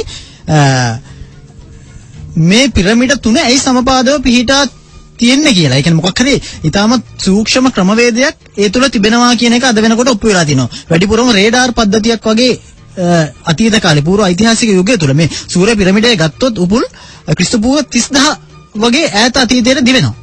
එතකොට මේ පිරමීඩ ආශ්‍රය කොටගෙන යම්කිසි ශක්තිකරණයක් නැත්නම් ලෝකයේ ආරක්ෂාව සඳහා රේඩාර් පද්ධතියක්. එහෙම නැත්නම් පිටසක්වල ඉඳලා අපි හිතමු ලංකාව මේ ලෝකෙන් පෘථිවිය තුල හිටපු ග්‍රහය මේ ජාතීන් වෙනත් ලෝකවලට ගියා කියලා. නැවත මේදී යම්කිසි ආරක්ෂිත කලාපයක් ආකාරයෙන් මේ බොස්නියානු පිරමීඩ සමුදාය පිහිටා තිබෙනවා. ඒත් එක්කම අර අපි කතා කරන්නේ ඉස්සෙල්ලා රන්මසු යන ආශ්‍රිතව තිබෙනා වූ සක්වල චක්‍රය සම්බන්ධයෙන්. දැන් සක්වල චක්‍රයේදී සක්වල චක්‍රයේ ගගනගාමියා ඉන්නේ උපුල් ඒ සක්වල චක්‍රයේ මැද. ඔව්. එතකොට ඒ මැද තුල ඒ වගේ ක්‍රියාදාමයක් තුල නැත්තම් විද්‍යුත් චුම්බක ප්‍රේරණ ශක්තියක් තිබෙනා වූ කලාපයක් තුල මැද නිෂ්ක්‍රීය බලයක් ගොඩනගෙනවා. දැන් පිරමීඩය තුලත් මැද නිෂ්ක්‍රීය බලයක් ගොඩනගෙනවා. ඒත් එක්කම මේ බොස්නියාවේ පිරමීඩ 3 අතර මැද නිෂ්ක්‍රීය බලයක් ගොඩනගෙනවා. එන්න ඒ තුල තමයි යම්කිසි පුද්ගලයෙකුට පුළුවන්කමක් තියෙන වෙනත් ග්‍රහ ලෝකයක් හා සම්බන්ධ වෙන්නේ මේ නිෂ්ක්‍රීය බලය යොදාගෙන. මම හිතන්නේ සක්වල චක්‍රය තුලත් අපි ක්‍රියාත්මක වෙන්නේ ග්‍රහ තාරකා වලට වඩා මේ යම් ශක්තිකරණයන් තුන නිෂ්ක්‍රීය බලය යොදාගෙන ඒ ගගනගාමියා යම්කිසි තවත් ස්ථානයකට අපි කතා කරා වගේ ආධ්‍යාත්මික බලයද උපයෝග කරගෙන යන ගමනක් තමයි පේනන්ට තියෙන්නේ. ඔව්. දැන් බොස්නියානු පිරමීඩ වලට අපි නැවතෙනවා නම් මේ බොස්නියාවේ අපි කතා කරා සූර්ය පිරමීඩය තමයි ප්‍රධාන පිරමීඩය කියලා. මේ පිරමීඩේ ඉඳලා කිලෝමීටර ගණනාවක් දුරට උමම් පද්ධතියක් විහිදෙනවා. මෙන්න අපි කියන දැන් අපි පිරමීඩ ගැන කතා කරාට මේ පිරමීඩ කොතනද ලාංකීය නැත්නම් හෙළ යුගයට සම්බන්ධ වෙන්නේ කියන ගැටලුව අපි ළඟ හැමදාම ඉතුරු වෙලා තියෙනවනේ. හැමතිස්සෙම ඉතුරු වෙලා තිබුණා.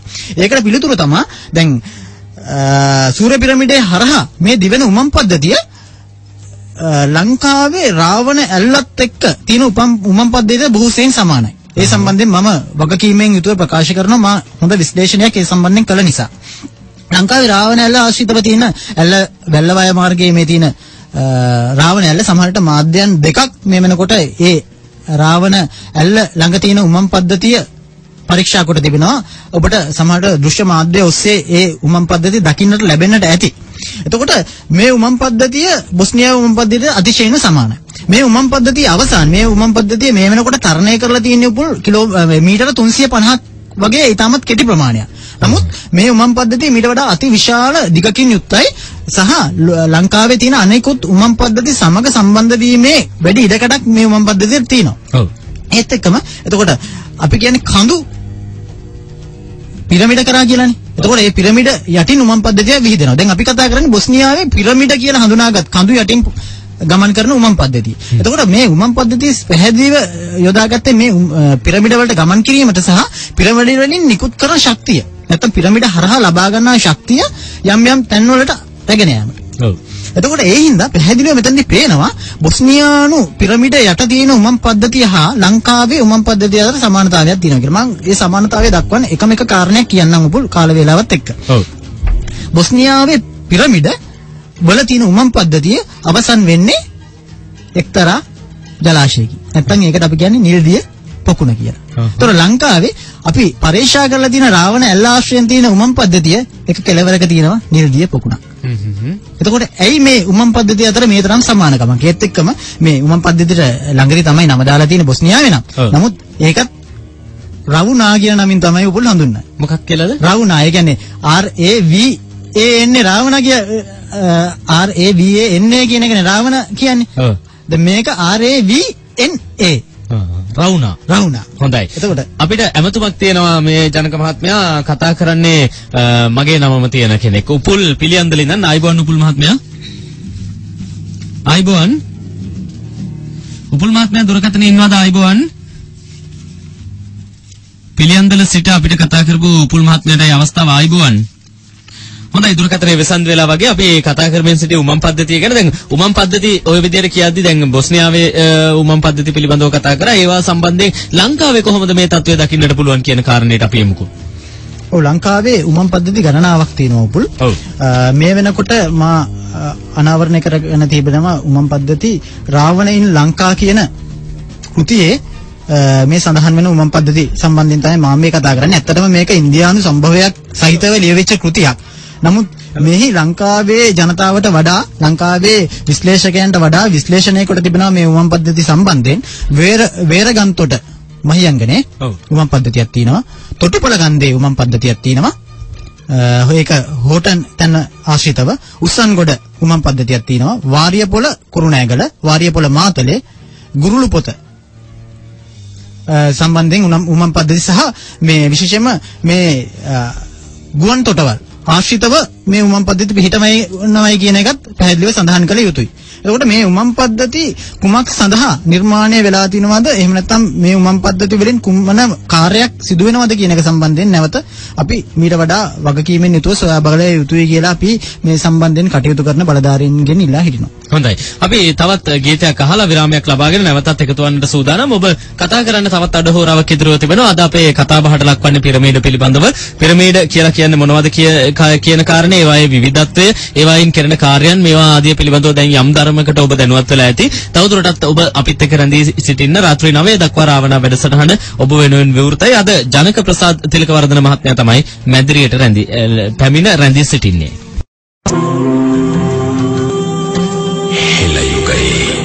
වැලලී ගිය සත්‍ය ඉතිහාසය ගොඩගන්නා හෝරාව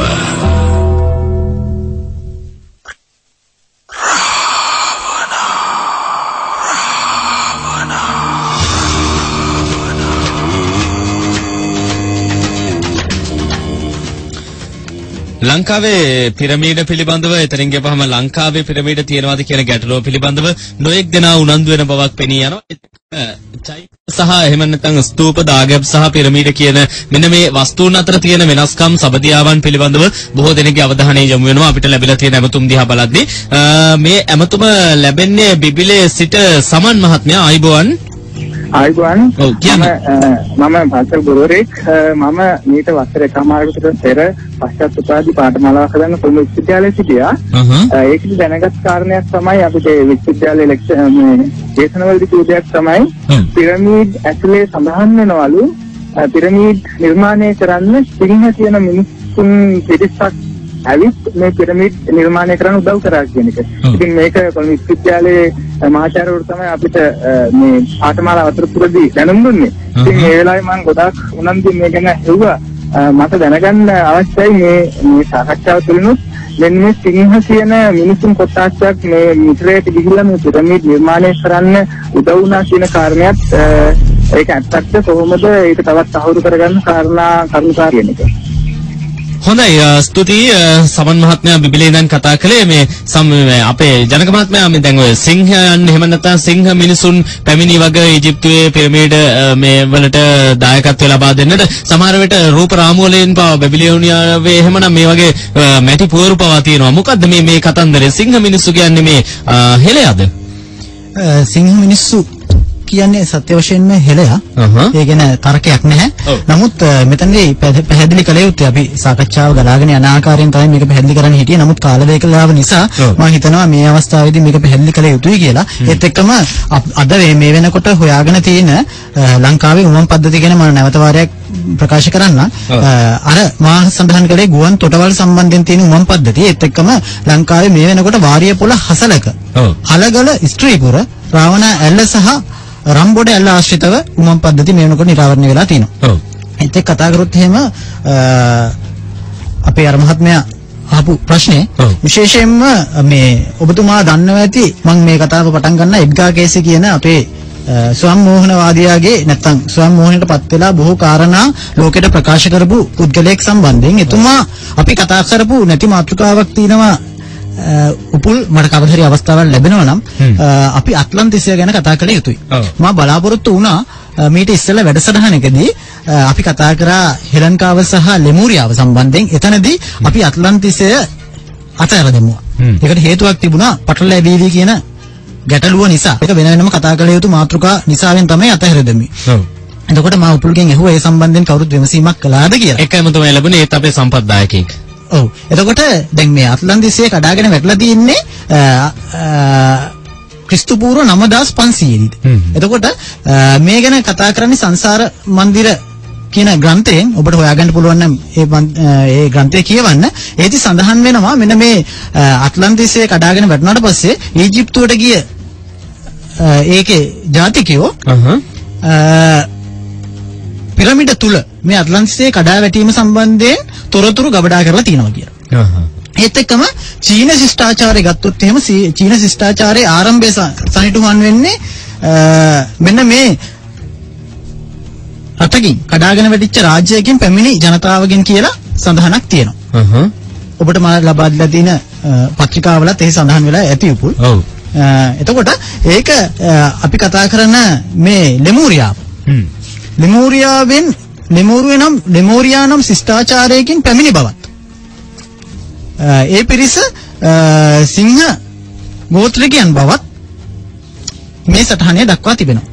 එතකොට චීනීය ශිෂ්ටාචාරගත කර තිබෙන්නේ ලෙමෝරියා නම් වූ රාජ්‍යයකින් පැමිණි කොටසක්. ඒත් එක්කම ලෙමෝරියාව නටබුන් බවට පත් වුණා. නැත්නම් ලෙමෝරියාව යම්කිසි හේතුවක් නිසා මුහුදුපත් වුණා කියනත් මේ ගුවනින් ආපු කණ්ඩායම ප්‍රකාශ කොට තිබෙනවා. එතකොට ලෙමෝරියාව සම්බන්ධයෙන් නැවත ගැටලුවක් මතුවෙනවා. මොකද ජපන් මුහුදාශ්‍රිතවත් ලෙමෝරියාවක් කියලා යම්කිසි විශ්වාසයක් තියෙන බිමක් තියෙනවා මුහුදට යට වෙච්ච.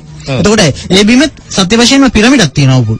ඉතින් ඒ නිසා ඒ බිම ගැනද මේ කතා කරන්න කියන ප්‍රශ්නයක් තියෙනවා. නමුත් ගුවනින්නා සිංහ මිනිසුන් කියන එක මෙතනදිත් මේ ලෙමෝරියාව සම්බන්ධයෙන් තහවුරු වෙනවා. ඔබ කියනවා වගේම පිරමිඩ තුල සිංහ මිනිසුන් කියන සාක්ෂිය නැතත් පැහැදිලිවම පිරමිඩවල ඒලියන්ලා එහෙම නැත්නම් පිටසක් වලින් ආපු කොටසක් සම්බන්ධයෙන් විස්තර නම් එහි සඳහන් වෙනවා. ඒත් එක්කම මේ පිටසක් පැහැදිලිවම සිංහ මිනිසුන් සම්බන්ධයෙන් අපිට හමු වෙන්නේ බැබිලෝනියාවේ ශිෂ්ටාචාරයේදී මේ මැටි පොර වල තමයි සිංහ මිනිසුන් සම්බන්ධයෙන් අපිට තොරතුරු බොහෝ විට හමු වෙන්නේ. එතකොට එතනදිත් කියන්නේ ගුවනින්නා සිංහ මිනිසුන් විසින් මේ බැබිලෝනියාවේ එල්ලෙන මල්ලුණිය කරවන ලදී. ඒත් එක්කම ඊට යාබදව නැත්නම් ඒත් එක්කම තියෙන ඊළඟ වගන්තිය තමයි ඔවුන්ගේ රටින් පැමිණි ඔවුන්ගේ රටේ පිහිටා තිබෙන ඇතිකොට තිබෙන සීගිරිය ආශ්‍රයෙන් මේ නිර්මාණය සිදු කරන ලදී කියලා. එතකොට මේ කාරණා අතර ලොකු සම්බන්ධයක් තියෙනවා. එතකොට ඒලියන් කියන්නේ කවුද? මේක අපි හොයන්න බෑ. ඒලියන් කියන්නේ සිංහලෙන් ගත්තොත් පිටසක් වලයි. නමුත් ඒලියන් කියන වචනේ තේරුම හොයලා බලන්න. පිට රැටියටත් ඒලියන් කියනවා. එතකොට ඒලියන් කියන්නේ පිට රැටිය වෙන්න පුළුවන්. ඒත් එක්කම දැන් අපි සාමාන්‍යයෙන් කතා කරොත් එහෙම මේ ඇමරිකානුවට කියන්නේ ඇමරිකන් කියලානේ. ඕස්ට්‍රේලියානුවට කියන්නේ ඕස්ට්‍රේලියන්. එතකොට ඉන්දියානුවට ඉන්දියන්. එතකොට ඒලියන් කියන්නේ ඒලියානුවට එන. එතකොට ඒලියානු කියන්නේ කවුද? හෙලයන්. එතකොට මේ වචන අතර අතිශය සම්බන්ධයක් තියෙනවා. එතකොට හෙල කියන්නේ එළු. හෙල කියන්නේ හෙළු. එළ කියන්නේ එළු. එතකොට ඒලියන් කියන්නේ එළු. එතකොට මේ අතර තියෙන මේ සම්බන්ධතාවය හේතුවෙන් මේ ගියේ ඒලියන් කියලා නම යෙදුවේ අපේ හෙලයන්ට වෙන්න පුළුවන්. එතකොට අරිසෙන් අහපුතු ශූරින් කියනවා හෙල තමයි එළ උනේ කියලා. එහෙම නැත්නම් හෙළු තමයි එළු උනේ කියලා. ඒ කියන්නේ අපි එළු රාශියට සූර්යයා ගමන් කරනකොට මංගල්‍යයක් පවත්තන්නේ. එතකොට මේ අතර පැහැදිලි සම්බන්ධයක් තියෙනවා. මම හිතනවා අපි අපේ ජනාවාස සංවර්ධනය කරා වගේම අපි පිටරටට ගිහිල්ලා වෙනත් රටවල තියෙන ජනාවාස සංවර්ධනය කරා. ඒතර බොහොම සුවදශීලී. අද වගේ නෙමෙයි. අපිට අද සංවර්ධනය නාමයෙන් සමහරලාට එන්නේ ආක්‍රමණ ස්වරූපෙන්නේ. නමුත් එහෙම නෙමෙයි. නමුත් අපි ගිහිල්ලා අපි ලෝකයට කිව්වා අපි හෙලයන් කියලා. අපි ගිහිල්ලා අපි කතා කරේ අපි හෙලයන් කියලා තමයි අපි කතා කරේ. නමුත් ඒගොල්ලන්ගේ භාෂාවත් එක්ක ඒක එලයන් බවට පත් වෙන්නට ඇති. ඒගොල්ලන්ට අපි පිටසක් වලේ. එහෙම නැත්නම් පිට රැටියෝ. ඒ නිසා ඒගොල්ලෝ ඒ නමම අපිට යදුවා පිට රැටියන් කියන අදහසෙන් ඒලියන් කියලා. ඒතර මේ නාමයන් අතර අතිශය සම්බන්ධයක් තියෙනවා. ඒත් එක්කම ඒ නාමයන් අතර අපිට එලයන්ට ලොකු ඉඩක් තියෙනවා කියන එකත් අපි මේ වෙනකොට ප්‍රකාශ කළ යුතුයි. ඔව්. දැන් උමම් පද්ධති පිළිබඳව අපි කතා කරමින් ආවා. හැබැයි ලංකාවේ උමම් පද්ධති තියෙන ස්ථාන පිළිබඳව ඔබතුමන් සඳහන් කරා. එතකොට මේ උමම් පද්ධතිය ලෝකයේ අනිත් පිරමීඩ වල උමම් පද්ධතිත් එක්ක සමපාත වෙන අවස්ථාවන් තිබෙනවාද? මේ දේවල් පිළිබඳව තව කරුණු ටිකක් පැහැදිලි කරන්න. දැන් ගත්තොත් එහෙනම් මෙක්සිකෝවේ ටයියෝඩ් කියලා උමම් පද්ධතියක් තියෙනවා. මේ උමම් පද්ධතියත් විශාල ගුහාවක් සහ උමම් පද්ධතියකින් සම්බන්ධ වෙන උමම් පද්ධතියක්. මේක ගුහාවක් තියෙනවා. ඒත් එක්කම උමම් පද්ධතියක් තියෙනවා. ඒත් එක්කම මෙක්සිකෝවේම තියෙන බොලූලා පිරමිඩය ආශ්‍රිතවත් කිලෝමීටර් 8ක් දිග උමම් පද්ධතියක් තියෙනවා. ඉතින් ඒ නිසා උමම් පද්ධතිය පිරමිඩ ඇතුලේ තිබෙන්නා වූ නැත්නම් පිරමිඩ වල ශක්තිය ගමන් කරන්නා වූ ගමන් කිරීම සඳහා අපි යොදාගත් උපක්‍රමයක් විදිහට මම මේ අවස්ථාවේදී ප්‍රකාශ කරනවා. ඒත් එක්කම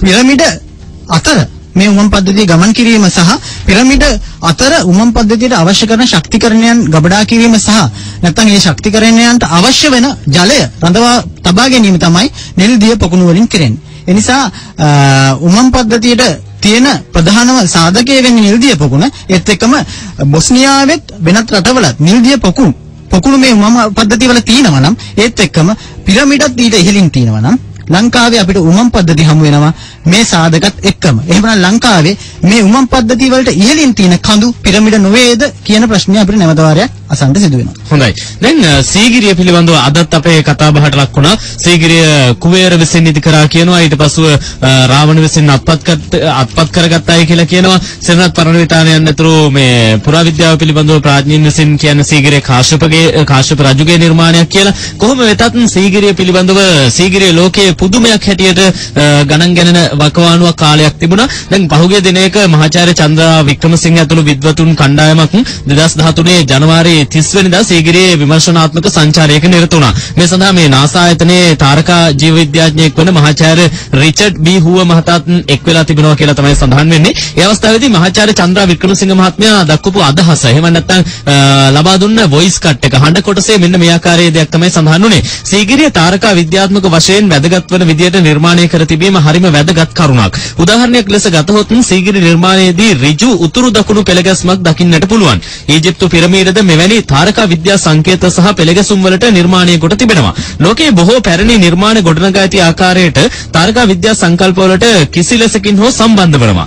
පූර්ණ සංඛ්‍යාත්මක අගයන් සහිත දිශාමන්ට සීගිරි නටබුන් පිහිටා තිබීම විශේෂත්වයක් ලෙසයි මා දකින්නේ කියලා තමයි චන්ද්‍රා වික්‍රමසිංහ මහත්මයා කිව්වේ. එතෙන්ට සහභාගී වුණු අනිත් කෙනා තමයි වැදගත්ම කෙනා මේ නාසා ආයතනයේ තාරකා ජීව විද්‍යාඥයෙක් වන මහාචාර්ය රිචඩ් බී හුව මහතා. දැන් සීගිරිය ගැන කියද්දී සීගිරියත් තාරකා විද්‍යාවට අනුගතයි කියලා චන්ද්‍රා වික්‍රමසිංහ මහාචාර්යතුමන් කියනවා. ඒත් එක්කම දැන් මේ පිරමීඩත් මේ ආකාරයෙන් හදලා තියෙනවා. එතකොට මේ දෙකම එකම නිර්මාණයක වර්ග දෙකක්ද? ඔව් දැන් අපි කතා කරා බැබිලෝනියාවට ශිෂ්ටාචාරය ගෙන ගියේ ලාංකිකයෝ නැත්නම් හෙළයෝ කියලා. එතකොට බැබිලෝනියාවට ශිෂ්ටාචාරය ගෙන යන්නේ හෙළයෝ සීගිරිය ආශ්‍රයෙන් යම් නිර්මාණයක් කරන්නට. එතකොට මෙතනදී යම් වක්‍රාකාර අදහසක් චන්ද්‍රා වික්‍රමසිංහයන් සහ ඒත් එක්කම මේ නාසා ආයතනයත් ඒත් එක්කම තවත් නාලිකා කිහිපයකුනුත් ජාත්‍යන්තර වශයෙන් ප්‍රචාරය කරනවා පිරමිඩ් හා සීගිරිය අතර යම්කිසි සම්බන්ධතාවයක් තියෙනවා කියලා. ඒත් එක්කම මේ සියලු දේ පිටසක්වල ජීවීන් විසින් යම් හේකින් නිර්මාණය කළාද කියන සැකයක් මතුවෙමින් පවතිනවා කියලා. අත් වශයෙන්ම යම්කිසි සැකයක් මතුවෙන්නට පුළුවන් සීගිරියේ මේ නිර්මාණ කාර්ය දිහා බලනකොට ඒත් එක්කම සීගිරියේ තියෙන අංගෝපාංග දිහා බලනකොට යම්කිසි මට්ටමක සැකයක් මතුවෙන්න ඉඩකඩ තියෙනවා. විශාල ගල් පර්වතයක් ඉහළින් එහෙම නැත්නම් ඒ ගල් පර්වතයේ ඉහළ කොටසේ මේ පැතලි ස්වරූපයක් තනමින් ඒ පැතලි ස්වරූපය තුළ යම් යම් ක්‍රියාදාමයන් පිරමිඩයකට අවශ්‍ය ක්‍රියාදාමයන් නැත්නම් පිරමිඩෙන් ලබාගත් ශක්තිය ඒ සීගිරි ගල තුලින් ලබාගත්තාද කියන සැකයක් මා තුළ තියෙනවා. පෞද්ගලිකව මා තුළ තියෙනවා ඒ සැකය. ඒත් එක්කම අපි ගත්තොත් එහෙම කාශ්‍යප රාජ සමයේදී මේ ඉදිකරන ගොඩනැගිලි හේතුවෙන් මේ ඉදිකරන ගොඩනැගිලි හේතුවෙන් සීගිරියේ ඉහළ තියෙන පැතලි ස්වභාවයන් අහිමි වෙලා යනවා. නැත්නම් රාජවාසල නැත්නම් වෙනත් ගොඩනැගීම් හේතුවෙන් මේ ස්වරූපයන් අහිමි වෙලා යනවා. ඒ අහිමි වීම තුළ සමහර විට දැන් අපිට දඬුමොරේ හම්බෙන්නේ සීගිරිය තිබිලානේ. රාමායනයට අනුව සහ පූර්ව ඓතිහාසික යුගයේ අපිට තියෙන ලියකියවිලි අනුව දඬුමොරේ ලැබෙන්නේ සීගිරිය තිබිලා. එහෙනම් සීගිරිය ගුවන් තොටක් විදිහට භාවිතා කරලා කියන්න හොඳටම සාක්ෂි තියෙනවා පූර්ව ඓතිහාසික යුගය තුළ.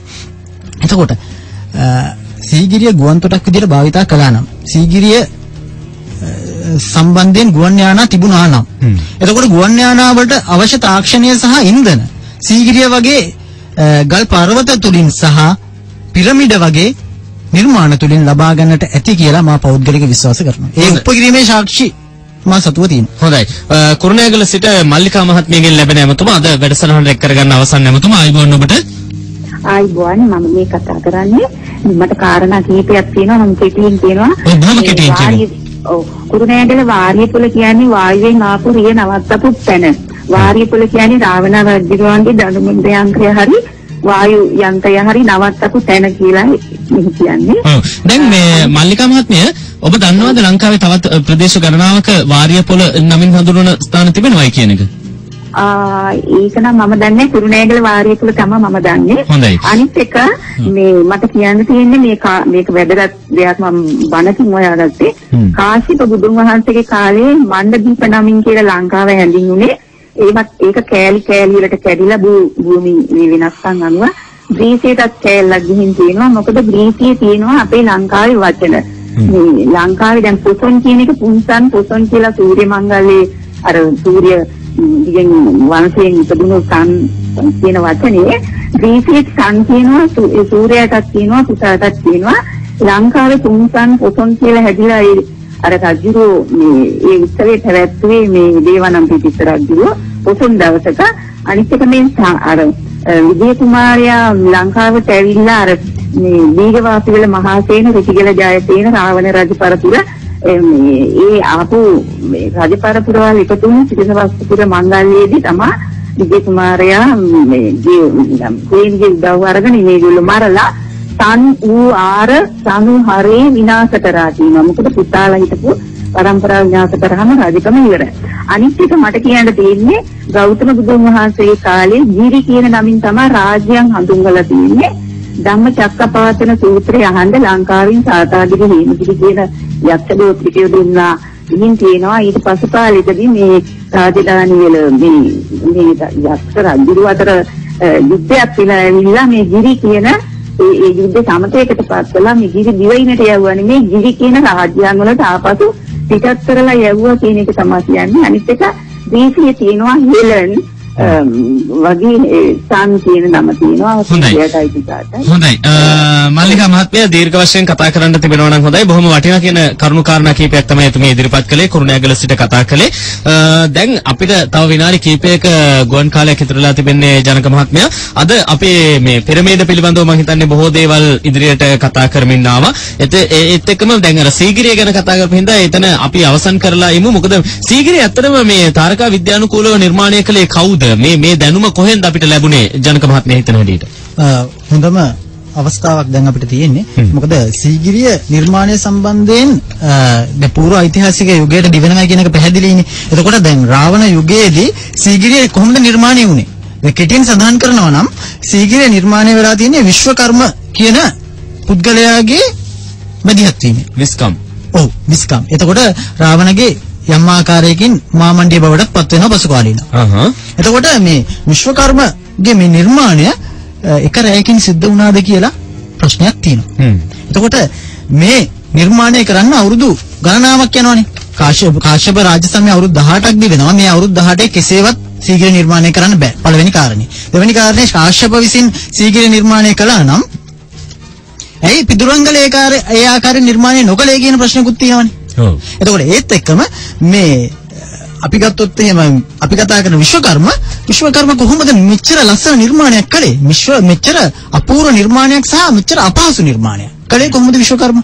එතකොට එහෙමනම් මේකට විශාල දායකත්වයක් ශ්‍රම දායකත්වයක් සහ බොහොම සැලසුම් සහගත ව්‍යාපාරයක් නෙමේක ව්‍යාපෘතියක් මේක. එතකොට මේ ව්‍යාපෘතිය කිරීම සම්බන්ධයෙන් පූර්ව ඓතිහාසික යුගයේ අපේ ග්‍රන්ථවලවත් සාධාරණ විසඳුමක් දීලා නැහැ. සාධාරණ උත්තරයක් දීලත් නැහැ. ඒ නිසා අපි හිතනවා මේ සීගිරියට යම් කිසි පිටසක්වල සහයෝගයක් ලැබුණාද කියන සැකය ඒ තුලම මතුවෙනවා.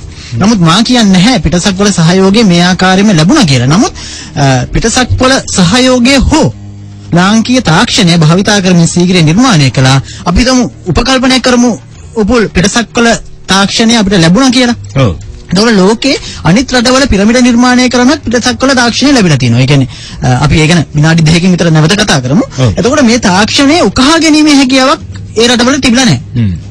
උදාහරණයක් ගත්තොත් මෙක්සිකෝ රාජ්‍යය තුළ පිරමිඩ නිර්මාණය වුණාට ඒ පිරමිඩ ඔවුන්ගේ පිටසක්වල හෝ දියුණු ජීවීන් ජාතියකගේ සහයෙන් නිර්මාණය වෙලා තියෙනවා. නමුත් ඒ ජීවීන්ගේ සහයෝගය නැති වෙච්ච අවස්ථාවලදී පිරමිඩ වලට ලොකු ව්‍යසනයක් ඇති වෙලා තියෙනවා. පිරමිඩ හේතුවෙන් ඒ ජනතාවට ව්‍යසනයක් ඇති වෙලා තියෙනවා. අපිට ඒ සම්බන්ධයෙන් නැවත කතා කිරීමේ හැකියාව තියෙනවා.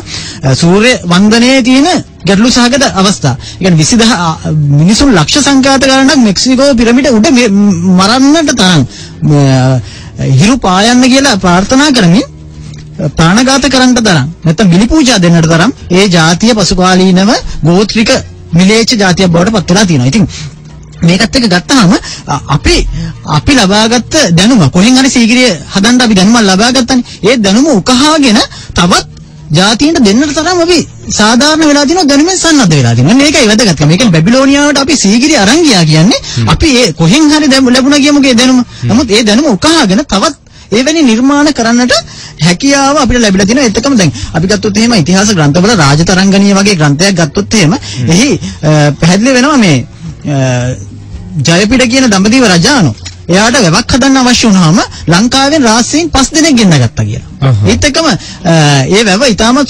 සුවිශේෂාකාරයෙන් තනුවට පස්සේ ඒ රාක්ෂයෙන් යොදාගෙන රාජධානියක් ගොඩනගුවා කියලා. ඒකට පැහැදිලි අපි ළඟ කොහෙන් හරි ලැබිච්ච මහා තාක්ෂණයක් තිබුණා කියන එක. ඒක තමයි අපි කියන්නේ ඒක ලෙමූරියාවේ තියෙන්න පුළුවන්. මේක රාවණ යුගයේ නෙමෙයි. නමුත් ඊට එහා තාක්ෂණික ලෝකයක් අපි ළඟ තිබ්බා. ඒ ලෝකය තමයි අපි ගොනු කරමින් ඇවිල්ලා පූර්ව ඓතිහාසික යුගයේදී රාවණ ගැන කතා කරන්නේ. රාවණයන්ගෙන් පස්සේ වර්තමානයේදී මේ වැටිගේ සංස්කෘතිය සීගිරිය ඊට පස්සේ සිරිපාදේ ආශ්‍රිත කඩපන්තිය ඇතුලේ පිරමිඩ නිර්මාණය වුණා වගේම මේ පිරමිඩ තුලින් ලෝකය ජනාවාස කරා කියන එක පැහැදිලිව දකින්න පුළුවන් කාරණා. හොඳයි මගේ අවසාන ප්‍රශ්නේ බොහොම කෙටි පිළිතුරක් ලබා දෙන්න. ඔබතුමන් ඔය නොකියා කියන්නේ අපිට මේ දැනුම ලැබුණේ පිටසක් වලින් කියලාද පිටසක් වල ජීවීන්ගෙන් කියලාද? අපිට මේ දැනුම ලැබිච්ච විදිහ සම්බන්ධයෙන් ඉතිහාසය මුනිවත රකින්න.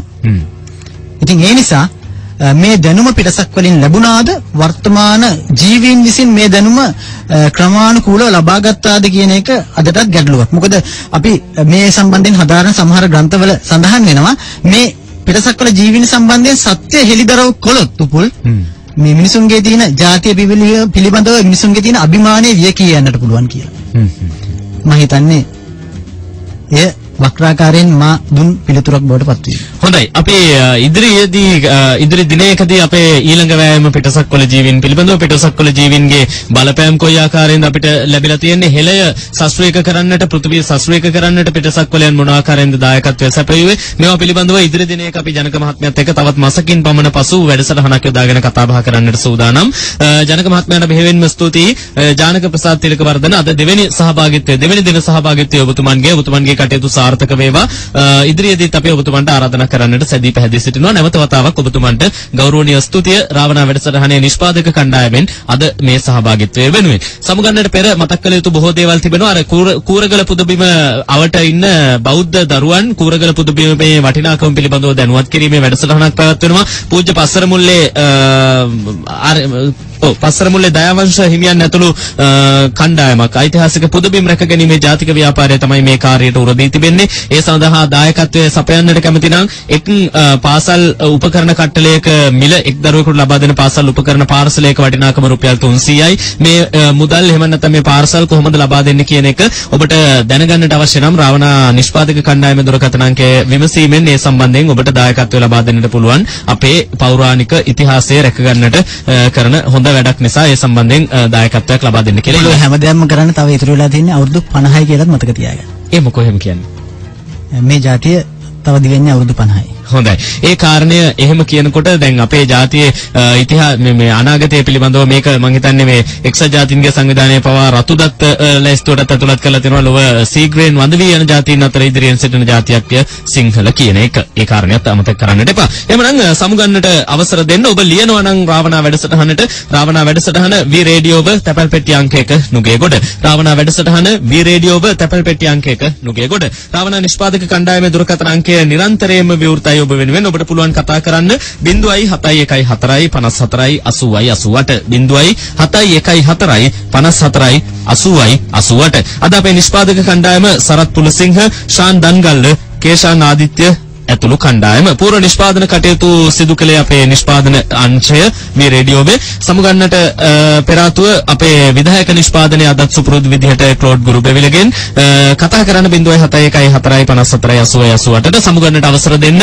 අදත් ඔබට කතා කරමින් ඔබත් එක්ක හිටපු මම උපුල්ලේක නායක. ලබන ඉරිදා රාත්‍රී 7 වෙනකොට අපි ඔබව හමු වෙනවා රාවණා වැඩසටහනින්.